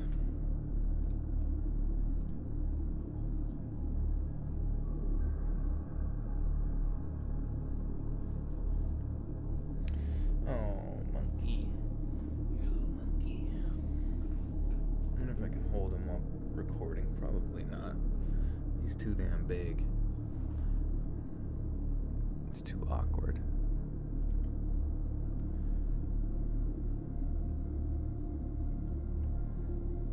In 1804, Wiley was executed via hanging in modern-day Jefferson County, Mississippi, and like his brother, Wiley's head was staked high along the Natchez Trace as a warning to other outlaws. And so marked the end of the Harp brothers' killing spree, one that had lasted almost 3 decades and claimed the lives of up to 50.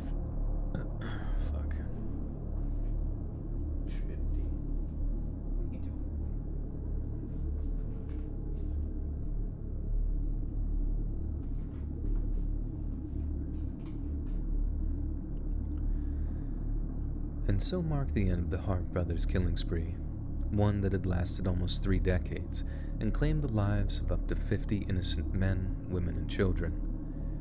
Their terrifying story sank deep into American folklore, and although there are numerous references to them in art and literature throughout the 20th century, theirs is a story that is painfully undertold in our day and age. They are arguably America's first real serial killers, having established a specific modus operandi that made their murders as distinguishable as they were dastardly. And theirs is a story that will remain as compelling as it is chilling, for as long as it's told. That sounded stupid.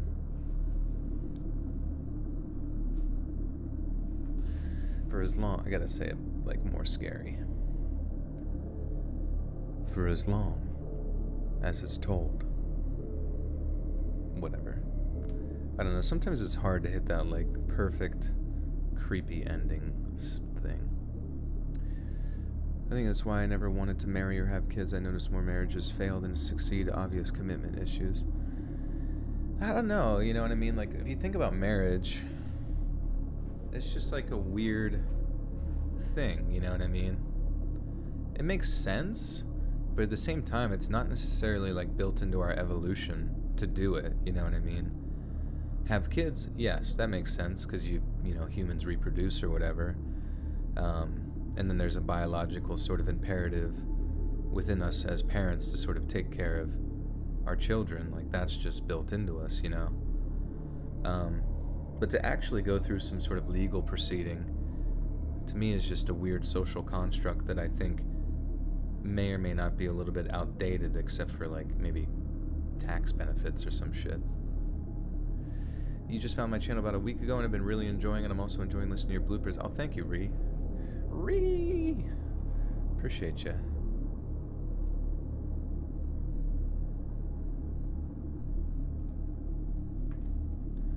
Okay, the Harp brothers.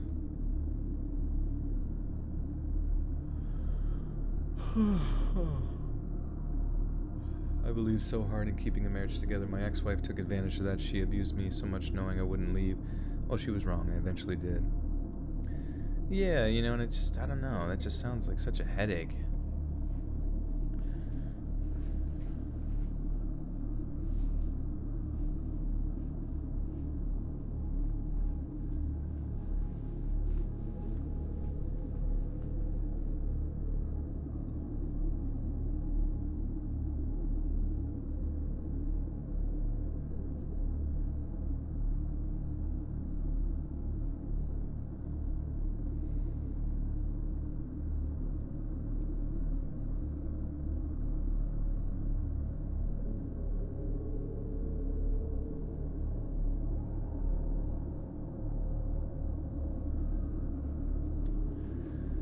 There's people who won't do that to you, trust me. Do what? Love your voice so much. Thank you, Wendy B. It does provide a stable environment for growing kids, though, but yeah, kind of outdated. Well, I definitely think, like, people should stay together, but I think there's, like, a fear for a lot of people that they're going to get screwed in the divorce if it does happen. But if you just, like, I don't know, if you really love each other, then you just stick together and exist in proximity to one another and do your thing. And I don't really think it needs to be on, like, paper or anything.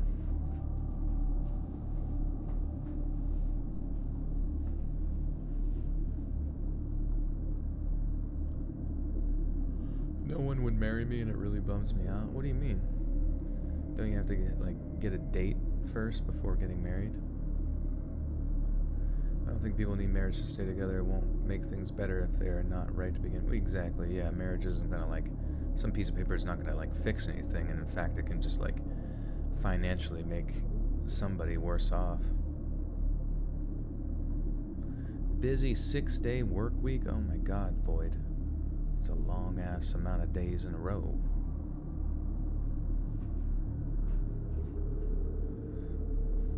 If you're already worrying about divorce before it even happens, they're probably not the one. Well, that's a good point too, Prickly Cats. Exactly. I've been married for almost 20 years and I've been with my husband for over 26. Nice synergy. And congrats, I think that's awesome.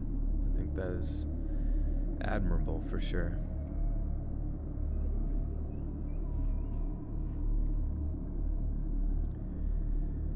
In the late spring of fuck.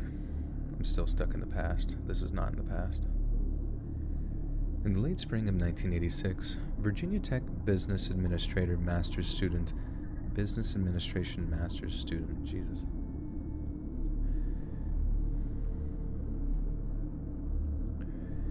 In the late spring of 18, fuck, I keep saying 18. Christ on a Christmas crash. In the late spring of 1986, Virginia Tech Business Administration Master's Student Rebecca White sat down for breakfast one morning in the university's canteen. What the fuck is a canteen?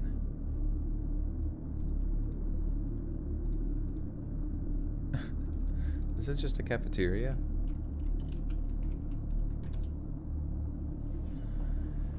Canteen, eating house, yeah, just a fucking cafeteria. Okay. Canteen.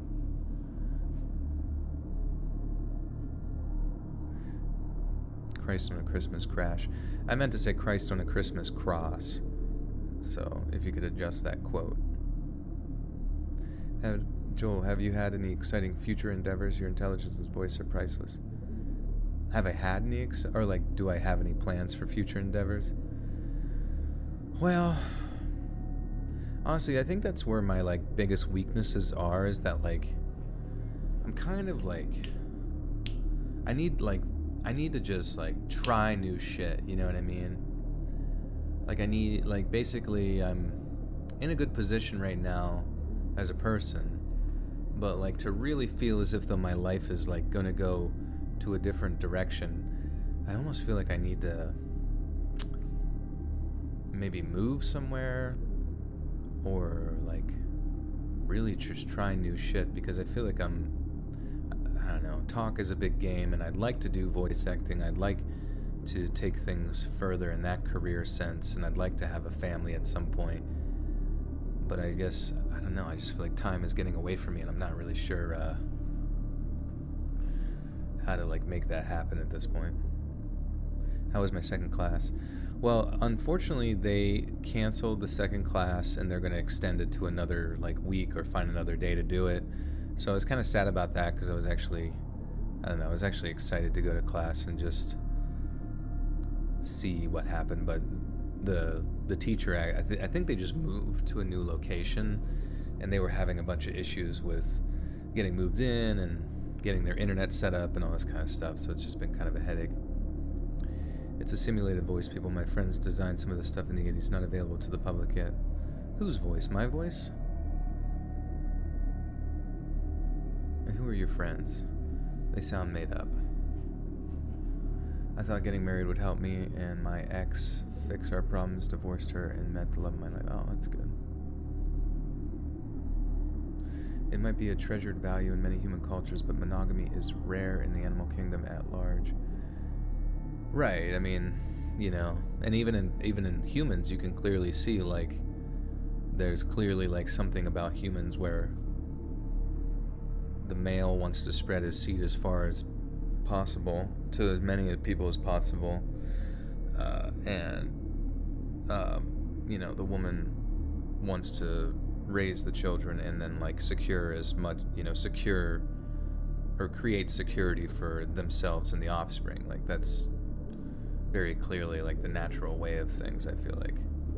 But at the same time, I definitely see a prevalence within humans as far as, like, monogamy and relationships and that sort of sense of foundation, for sure.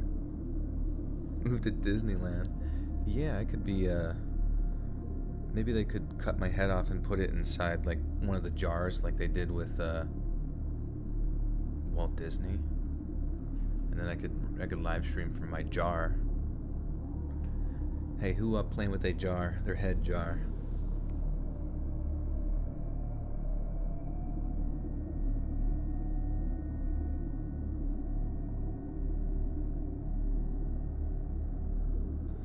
Of the roughly 5,000 species of mammals, only 3 to 5% are known to form lifelong pair bonds.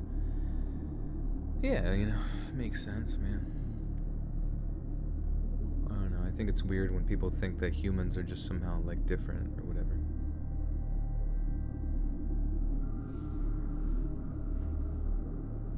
You'd still follow me if I was just a head in a jar. 3 hours. We have hit 3 hours, my friends.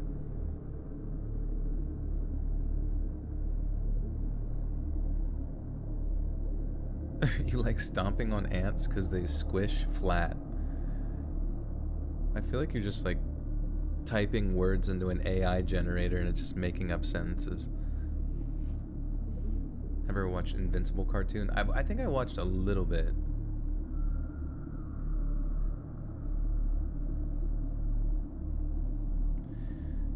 Oh yeah, people say about, like, reducing the population. I don't really think so.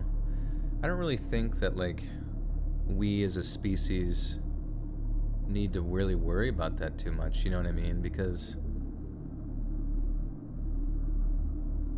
you go to some place in, like, India where it's just, like, a billion people just, like, jam-packed into an area. They're not thinking about reducing the population, and they're still living life well, having kids and being happy and that kind of thing. Like, this sort of, like, obsession with reducing the population, especially in, like, Western cultures, I find it kind of weird. It's like there is something innately built into us to want to, like, propagate, to create more of ourselves through reproduction. And there is, like, a deep satisfaction, I think, in a human to raise children. It's not for everybody, but, like, obviously there's something innately there to, like, raise your children and have them and proudly look upon them as, like, something that you love, you know what I mean? But I don't know, but at the same time, it's fine if, you don't want to have kids, who cares? But as far as, like, talking about it within the perception of, like, controlling the population, I just find that kind of, like, weird, you know what I mean? Like, I don't really think anybody should be in charge of that. And, like, even if you were, like, a trillionaire, you know what I mean, who thinks that you're, like, who fancies yourself a god, and that you need to be in charge of deciding the fate of the human race with all of your wealth and power and stuff and assets, I still think that that's just kind of an illogical thing. Like, who cares if the human race goes on, you know what I mean? We don't, other species don't worry about going on, and they die out, and it's fine. Like, it's fine if, I don't imagine we will die out for a while, but I don't really think it's something we need to think about or give a shit about. Or, like, especially us as, like, just typical people. Like, what are we worried about it for?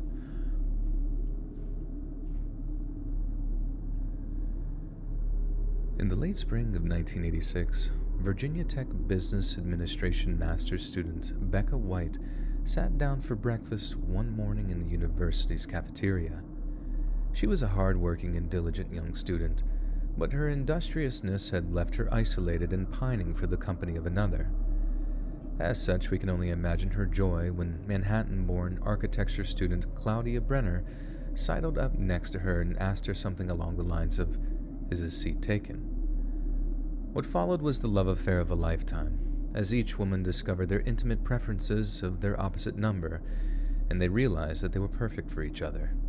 They had a great deal in common, with both of them being highly intelligent, goal-oriented young women who both had a deep appreciation for the outdoors.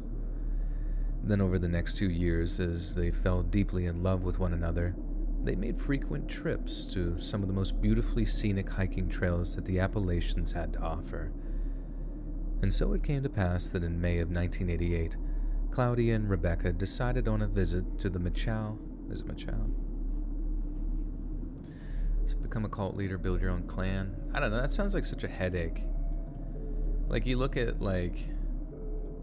people that are in like cult leaders and they're very narcissistic, they're very like sexually oriented, but their obsession with sex oftentimes is based around power.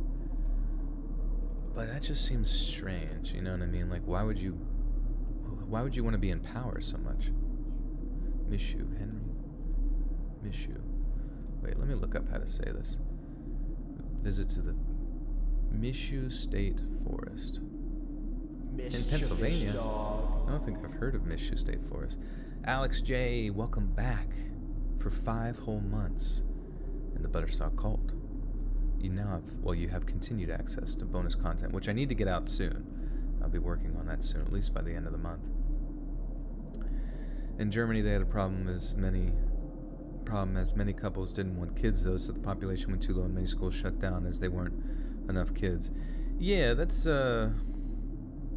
that was an issue too, like especially in Japan. Like I think you got to be careful. Like even in China, like whenever they switched to that one-child policy, they found that it was actually becoming an issue for them as far as like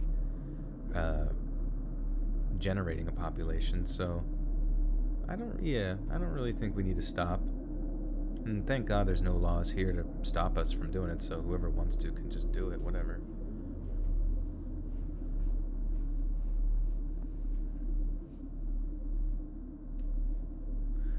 Mishu State. I assume it's Mishu, but I'm going to look it up real quick. Wait, fuck. I gotta go to YouTube to do it. Mishu State Forest.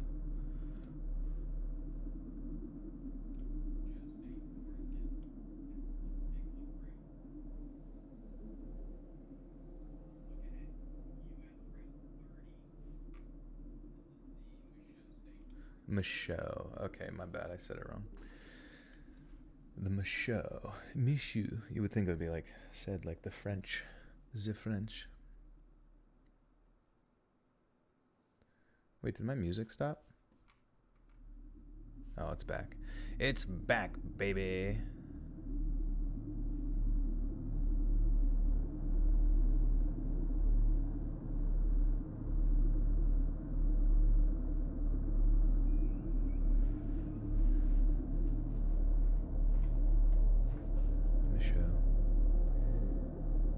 And so it came to pass that in May of 1988, Claudia and Rebecca decided to visit the Michaud State Forest in Pennsylvania, an 85,000-acre expanse of woodland that is home to a section of the Appalachian Trail. They drove up from Virginia Tech, singing along to the radio the whole way, sharing road snacks and planning out their latest outdoor adventure. Then eventually, they found what they agreed was a suitable place to park up their car before gathering up their things and headed off into the trees. But the place they parked had a name that, in light of the fate they shared, has a chilling sense of foreboding to it. Because the place they parked before heading off into the Michaud State Forest was one named Dead Woman's Hollow. About an hour into their walk down the Appalachian Trail, the couple came across the first of a series of campgrounds known as primitive campsites. There are around 7 or 8 of those campsites dotting the southern slopes of the Appalachian Hills, with Rebecca and Claudia navigating the trail until they found the perfect site for them to pitch their tent. Once they established their cozy 2-person campsite, Rebecca White excused herself to the campground's bathrooms for a moment. But as she walked, she was suddenly startled by the presence of a young man who seemed to be lurking near the small wooden facilities building. It wasn't just his sudden and unexpected presence that startled her either. It was the young man's frightening appearance that really gave her the creeps. The young man's hair was wild and unkempt, and his shockingly gaunt facial features made it look like he hadn't eaten a decent meal in weeks. His clothes were filthy and torn, and the amount of dirt under the man's fingernails suggested that bathing wasn't exactly his strong suit. The man grinned at Rebecca and asked if she had a spare cigarette. She told him that she didn't smoke, then politely excused herself before walking back towards the campsite. Rebecca immediately told Claudia that they weren't nearly as alone as they'd first expected, and that the encounter with the leering stranger had her feeling considerably creeped out.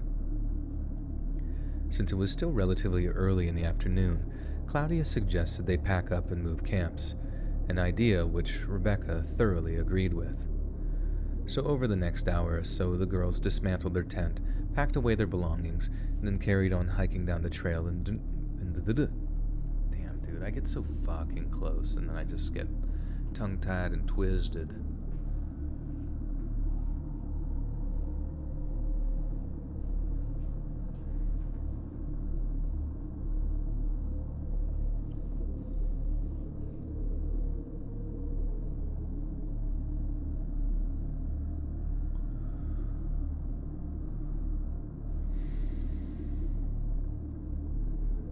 I'm gonna watch Film Theory. The dinosaurs in Jurassic World are not dinosaurs after the stream. Nice. Yeah, I don't know. I don't understand. Like, does Steven Spielberg even make movies anymore? Like, why the fuck wasn't he the director or producer or whatever the fuck? Like, I don't understand. Maybe he's just bored or doing his own thing and just wants to make money off of it tangentially, but doesn't he think that he owes the world a favor to make some decent shit? Doesn't he feel obligated to us as consumers? What none of you don't understand about serial killers is why do none of their neighbors smell anything or notice anything. I'm a good researcher. What are you talking about, bro? You silly, that's what you is. So, over the next hour or so, the girls dismantled their tent, packed away their belongings, and then carried on hiking down the trail in the direction of the next primitive campsite. At one point, the couple stopped to check their map to ensure that they were headed in the right direction. They studied the map for a moment, then looked up from it to scan their surroundings when, suddenly, one of them spotted a man lurking in the trail behind them. It was the same man that had asked Rebecca for a cigarette back at the campground bathrooms. It made for a grim moment of realization for the couple. It wasn't just a chance encounter. They were being followed. Rebecca and Claudia immediately marched off down a trail they believed would lead them to the next primitive campground, picking up their pace in the hopes the man might lose track of them. The couple stopped on several other occasions as they progressed. Progressed? Motherfucker.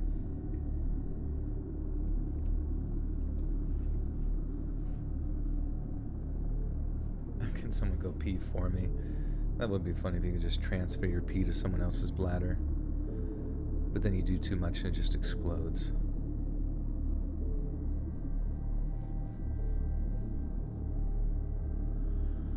Yeah, you know who makes the best ovens? The Dutch.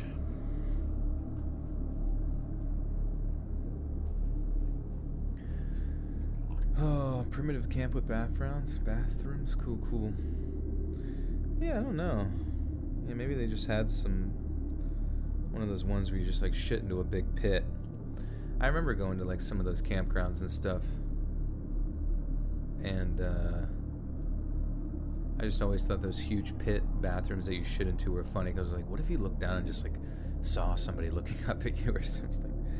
And they're like, hurry up and poop. I'm waiting. Spielberg is almost 80? What the fuck? What a piece of shit. He's not supposed to die yet.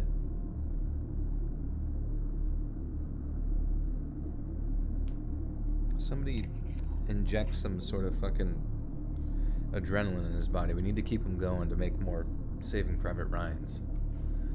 Saving Private Ryan 2. Saving Ryan's hind end. Wait, okay. Steven Spielberg movies. IMDb. I can't believe he has an IMDb. That's so cool. Oh, wow. Oh, wait, what the fuck? What? Wait, how do you organize it by most recent? Because he has one coming out in 2026. How do you plan that far out ahead? Let's see. Release date. Okay. Untitled George Gershwin Project. It's What I Do, biography, drama, war, unannounced, the story of wartime photographer Lindsay Addario, who was one of the 4 journalists held captive by the Libyan army in 2011. The kidnapping of Edgardo Mortara. The treatment of a young Jewish boy forcibly raised as a Christian in 19th century Italy creates a furor,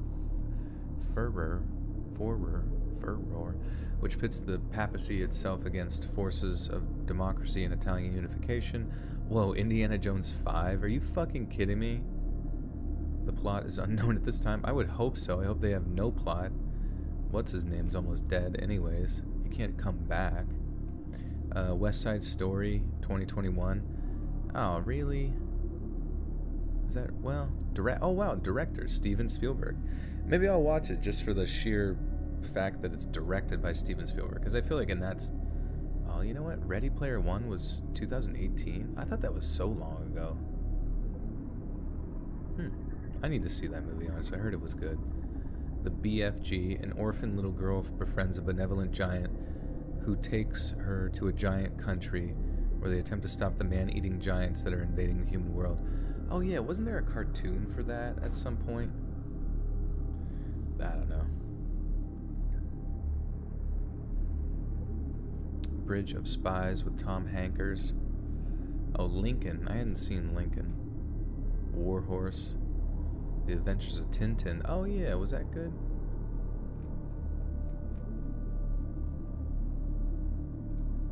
Whatever. I'm still waiting for Jaws 9. You're gonna ask your brother, do you know who makes the best ovens? Oh, that would be great. Oh yeah.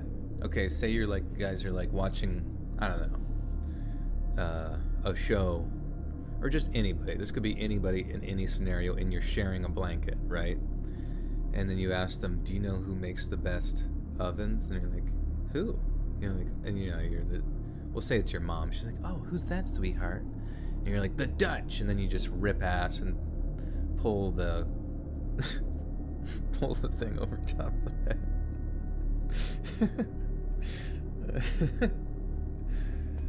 Oh shit. Please don't do that to anybody.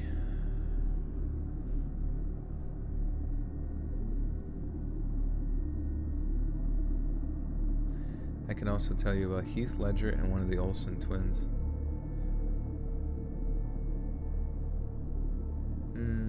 No, you can't.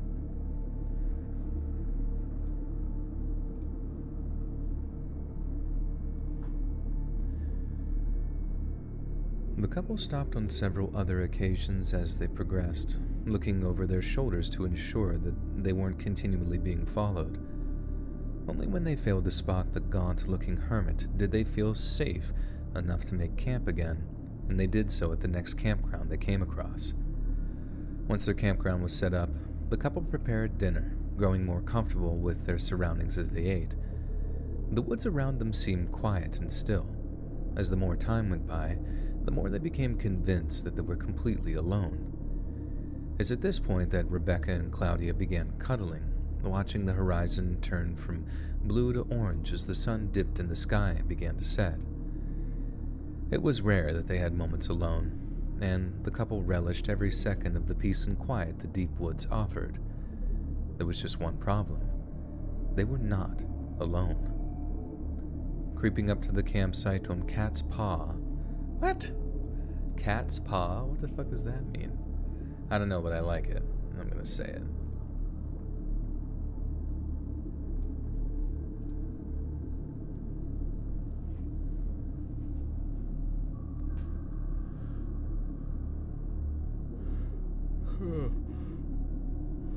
Attempt number 3. Remember, friends, the Dutch make the best ovens. Oh, yes. Remind me. I'll just say that at the end, because it's pretty good. Hey, see you, D-Shore. Peace out.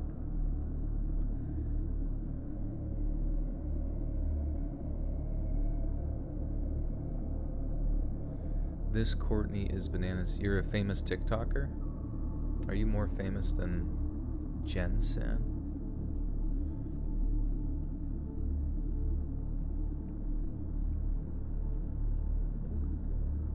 Just wanted to say I fall asleep to Let's Read every night. I gotta go now. Love y'all. Love you, Joel. Thank you, Alex. Nighty night. Peace out.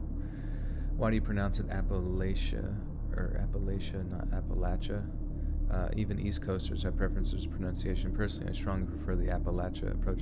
Yeah, I don't know. Just around where I'm at here, they always say Appalachian. I've heard like more rural people who probably would be have the more appropriate pronunciation. They say Appalachia, like Appalachia.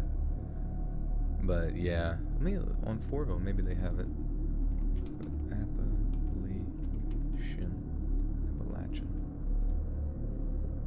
It is Appalachian. Fuck. Appalachian.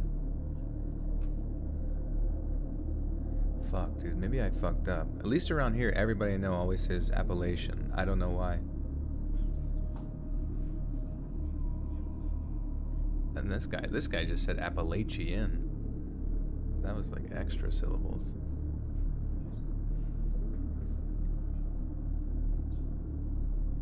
Huh.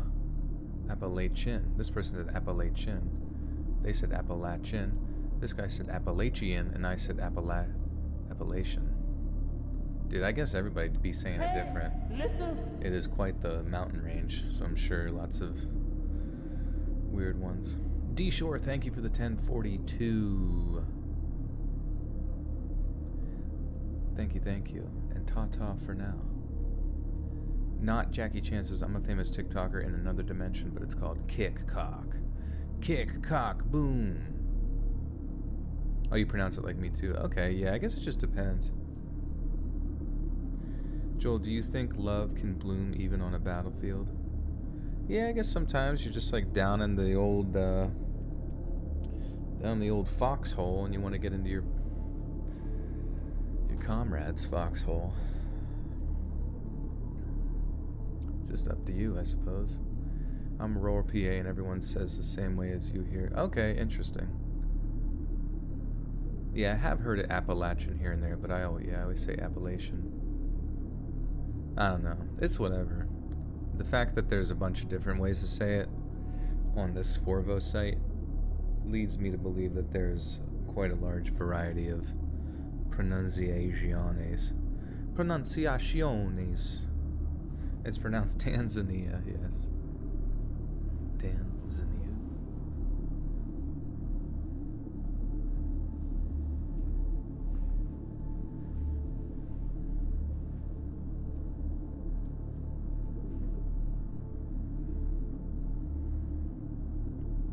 Creeping up to the Creeping up to the campsite on Cat's Paw was the man that had asked Rebecca for a cigarette. He was an accomplished tracker, enough so that he was able to slip away from the couple entirely to retrieve something from the place he called home. You see, the man had a brick-and-mortar home, but he also spent a great deal of time living in a cave out in the woods, and it was this cave he'd returned to in order to fetch a .22 caliber rifle he kept hidden away inside of it. The man kept the rifle close to his chest, watching the dancing flames of the girl's campfire from around 100 feet away. Then, as Claudia and Rebecca began to get intimate with one another, the man took the opportunity to creep closer and closer, staring intently as the girls began to kiss. Then, right as they were about to retire to their tent for the evening, the man raised his rifle, took aim, and 8 shots. Wait. Brandy with a 5. Good night, Joel. Snuggle from deep for me. I shall. It was really cute. I think it was a couple days ago, but I was laying in bed in the morning, kind of on my side, and he was just like super duper curled up into like the curvature of my body, and he was purring like a madman. That must have been his heaven. Guy heaven. Where's pretty? He's over there. I see him.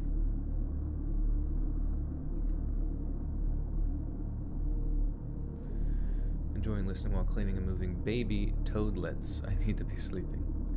What are these baby toadlets you speak of?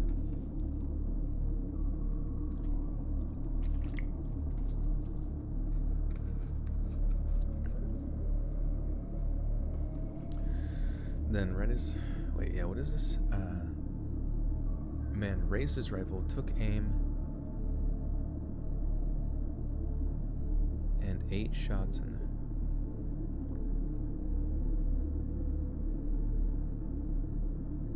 there. Okay. How many more stories? This is the last one. This is like the final true crime story of the night, and final story.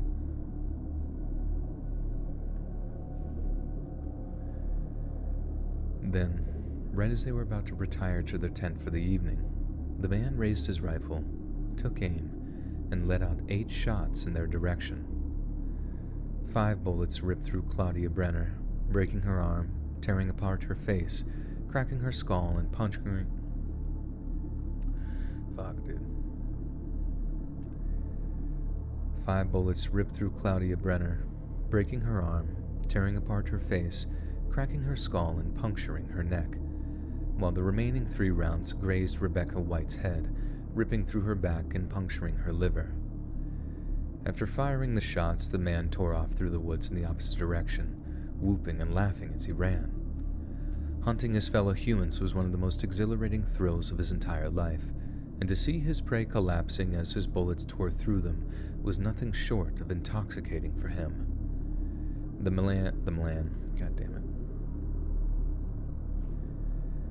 man believed there was no way that either of the women could survive such a fusillade?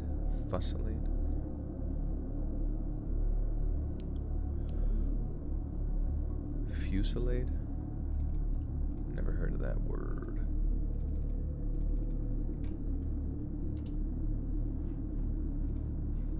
Fusillade. A discharge from a number of firearms fired simultaneously in such a rapid outburst or barrage, a simultaneous or continuous discharge of musketry, sometimes used figuratively.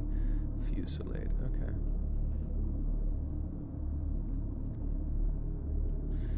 Hey, Maven with a 14 Canadian.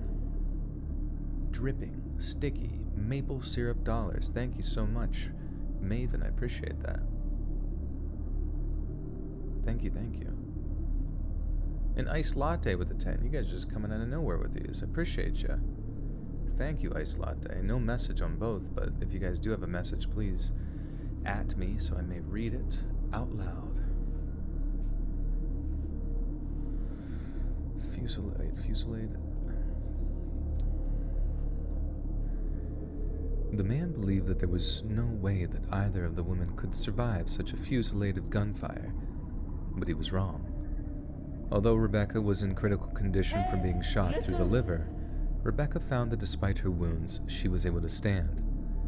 With tears of terror in her eyes, she promised her pale and bloodied girlfriend that she'd go to fetch them help, and then off she went, limping down the trail for 3 whole miles until she finally came to a main road. Claudia managed to flag down a passing motorist who rushed to her. Claudia managed to flag down a passing driver who rushed her to the nearby Shippensburg police station in order to seek medical attention. Claudia described exactly where the attack had taken place before she was rushed to the hospital, yet despite arriving at the campgrounds as quickly as she could, the officers found that Rebecca had succumbed to her wounds. While a heartbroken Claudia Brenner received word of her girlfriend's death, the police combed the crime scene for any evidence they could find. They quickly noticed that around 25 unfired .22 caliber bullets were lying on the ground, just less than 100 yards away from the campsite. They also found a knit cap, not from the bullets, and correctly assumed that the item belonged to Rebecca's killer. One group of cops then searched the surrounding trails, while another took note of all the information that Claudia could offer them, including how she strongly suspected the man who'd followed them of being the attacker. A considerable effort was made to apprehend the gaunt, hermit-like man that had followed them down the trail, but over the weeks that followed, the police were able to locate... weren't allowed to locate.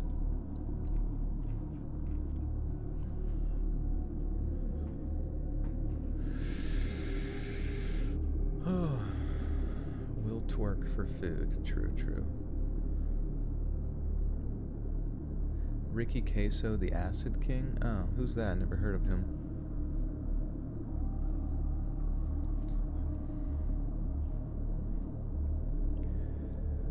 A considerable effort was made to apprehend the gaunt, hermit-like man that had followed them down the trail, but over the weeks that followed, the police weren't able to locate anyone matching Claudia's detailed description. Meanwhile, a group of Old Order Mennonites, I think I saw a bunch of Mennonites today, actually. Men in tights. Thank you, Brandy. It's weird to say goodnight when it's morning. Yeah, true. I'm a bit of a nocturnal beast, I suppose. Meanwhile, a group of Old Order Mennonites who lived within just a few miles of the Michaud fucking shit.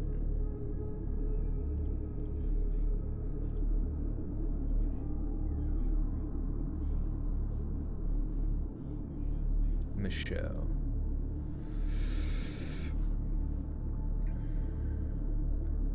Meanwhile, a group of Old Order Mennonites who lived within just a few miles of the Michaud State Forest were visited by a man named Stephen Roy Carr, who expressed an interest in their community.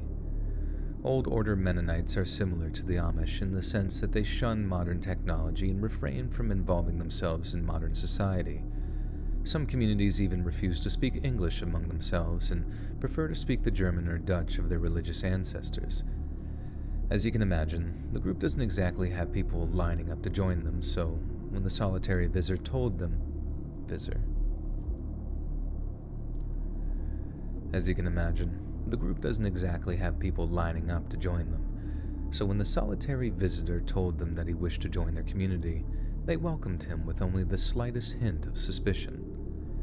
Yet as it turned out, not everyone in this particular Mennonite community followed their faith as strictly as their brethren, and in the attic of one household, there was a secret television that the homeowner would use to watch the nightly news. It was during one of these broadcasts that the Mennonite learned of a brutal murder that had taken place in the nearby Michaud Forest, and when a picture of the case's main suspect was shown, the man instantly recognized him as the gaunt-faced stranger that had wandered into their community in the days prior.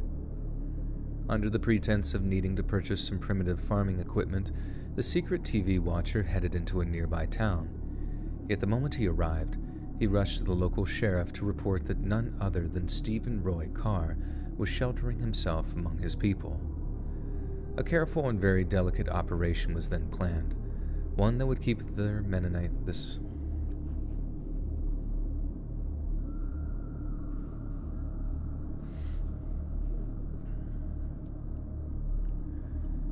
A careful and very delicate operation was then planned, one that would keep this Mennonite's secrets under wraps while also ensuring that Carr would not receive any advanced warning of his imminent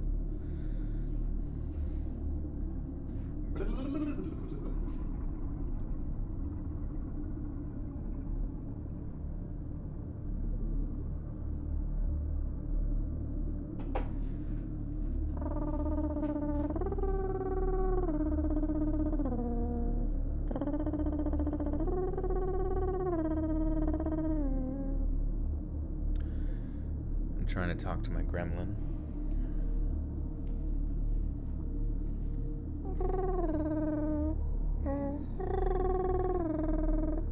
Okay.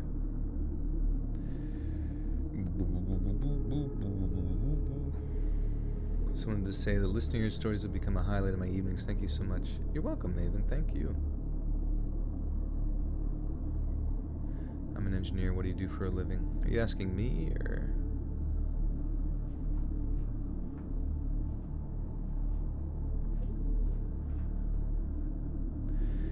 Even though the evidence... Okay. A careful and very delicate operation was then planned.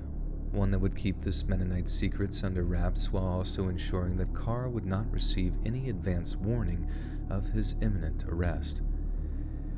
It involved the Mennonite returning to his village and inviting Carr to join him for dinner one evening. Then, just as Carr sat down to dinner with a family he believed had nothing but good intentions for him, the local police force swarmed their dwelling, capturing their suspect before putting him in cuffs. Even though the evidence against him was sparse to say the least, homicide detectives managed to convince Carr to wait.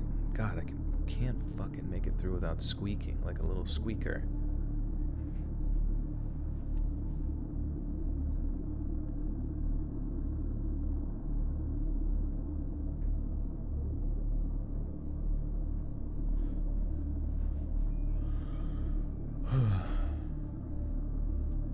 Even though the evidence against him was sparse, to say the least, homicide detectives managed to convince Carr to waive his right to a jury trial in exchange for an agreement by the prosecution not to seek the death penalty.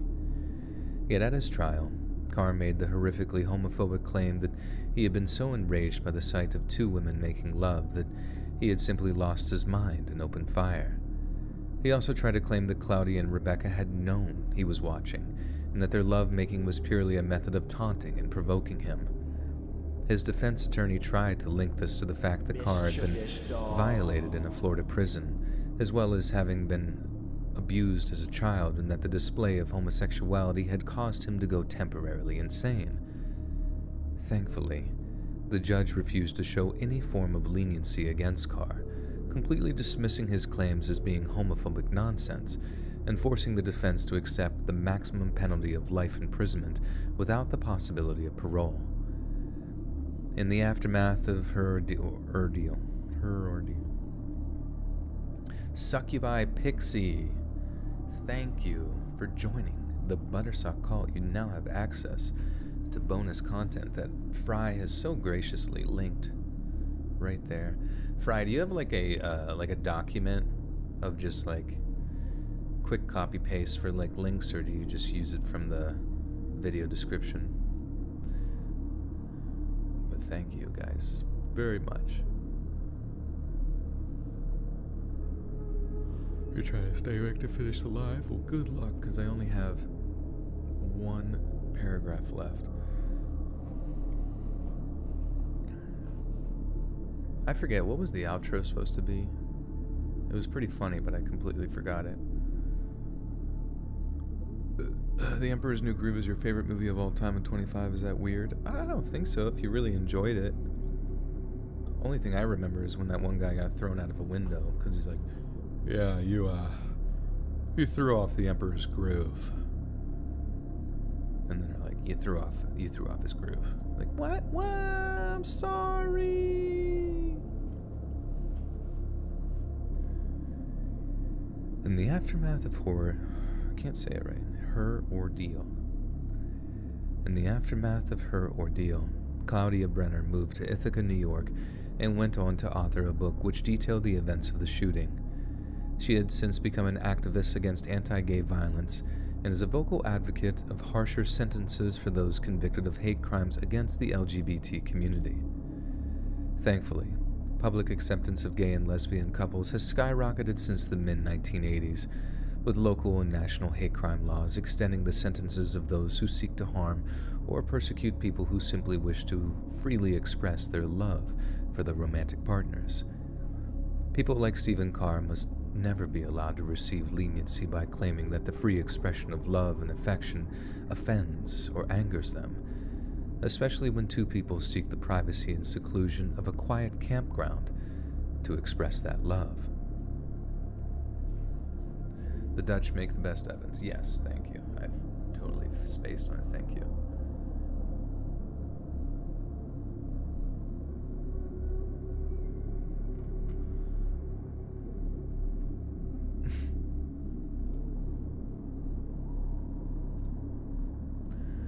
Alright.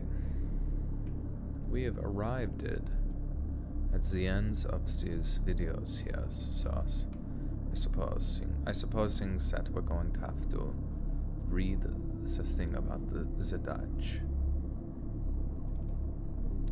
Good morning from Norway. Hello, hello. What time is it in Norway?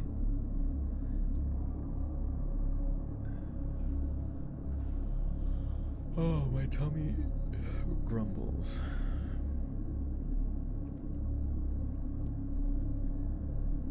Emperor's New Groove is good, though. Goodman is honestly a fantastic actor, both physically and voice. John Goodman? Or which Goodman? Hey friends, thanks for listening. Click that notification bell to be alerted. Hey friends, thanks for listening. Click that notification bell to be alerted of all future narrations. I release new videos every Monday, Wednesday, and Friday at 7 p.m. Eastern Standard Time. If you got a story, be sure to submit them to my subreddit, r/Let'sReadOfficial, and maybe even hear your story featured on the next video. And if you want to support me even more, grab early access to all future narrations and bonus content over on Patreon, or click that big join button to hear about the extra perks.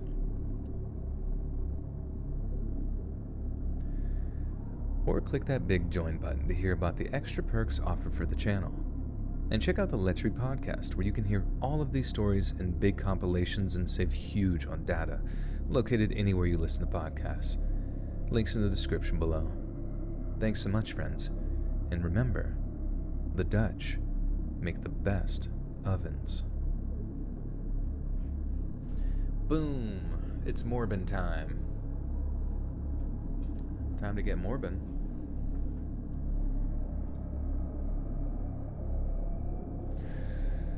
Well, my friends, we have arove to the end, and I appreciate you as always. I will get this up and edited on first early access over on Patreon. It's only $1 a month over there, and then I will have it out on YouTube at its same place, same time, 7 p.m. EST. So stay tuned for that. It's going to be what they call in the biz sick nasty. And yes, and then new podcast out on Tuesday, new video Wednesday. Oh, there will be also another stream on Tuesday, another stream on Thursday. I'll just be making content until I fucking die, okay? So be ready for that. Not me dying, but the endless amount of content up until death. And don't worry, guys. There will come a day in which an AI will be able to replicate my voice perfectly. And I promise you that I will pass that AI technology on to my family, and the rights to my voice will continue on to them to continue to be making content on YouTube, which most certainly will be still the biggest company ever in that amount of time. Forever. Also, yeah, can you copyright your own voice? Is that possible? Because that'd be dope before somebody gets a hold of it. Anyways, goodbye, my friends. I'll see you again soon. And yeah, maybe Cameo. I'll look into Cameo. We'll figure it out. Adios.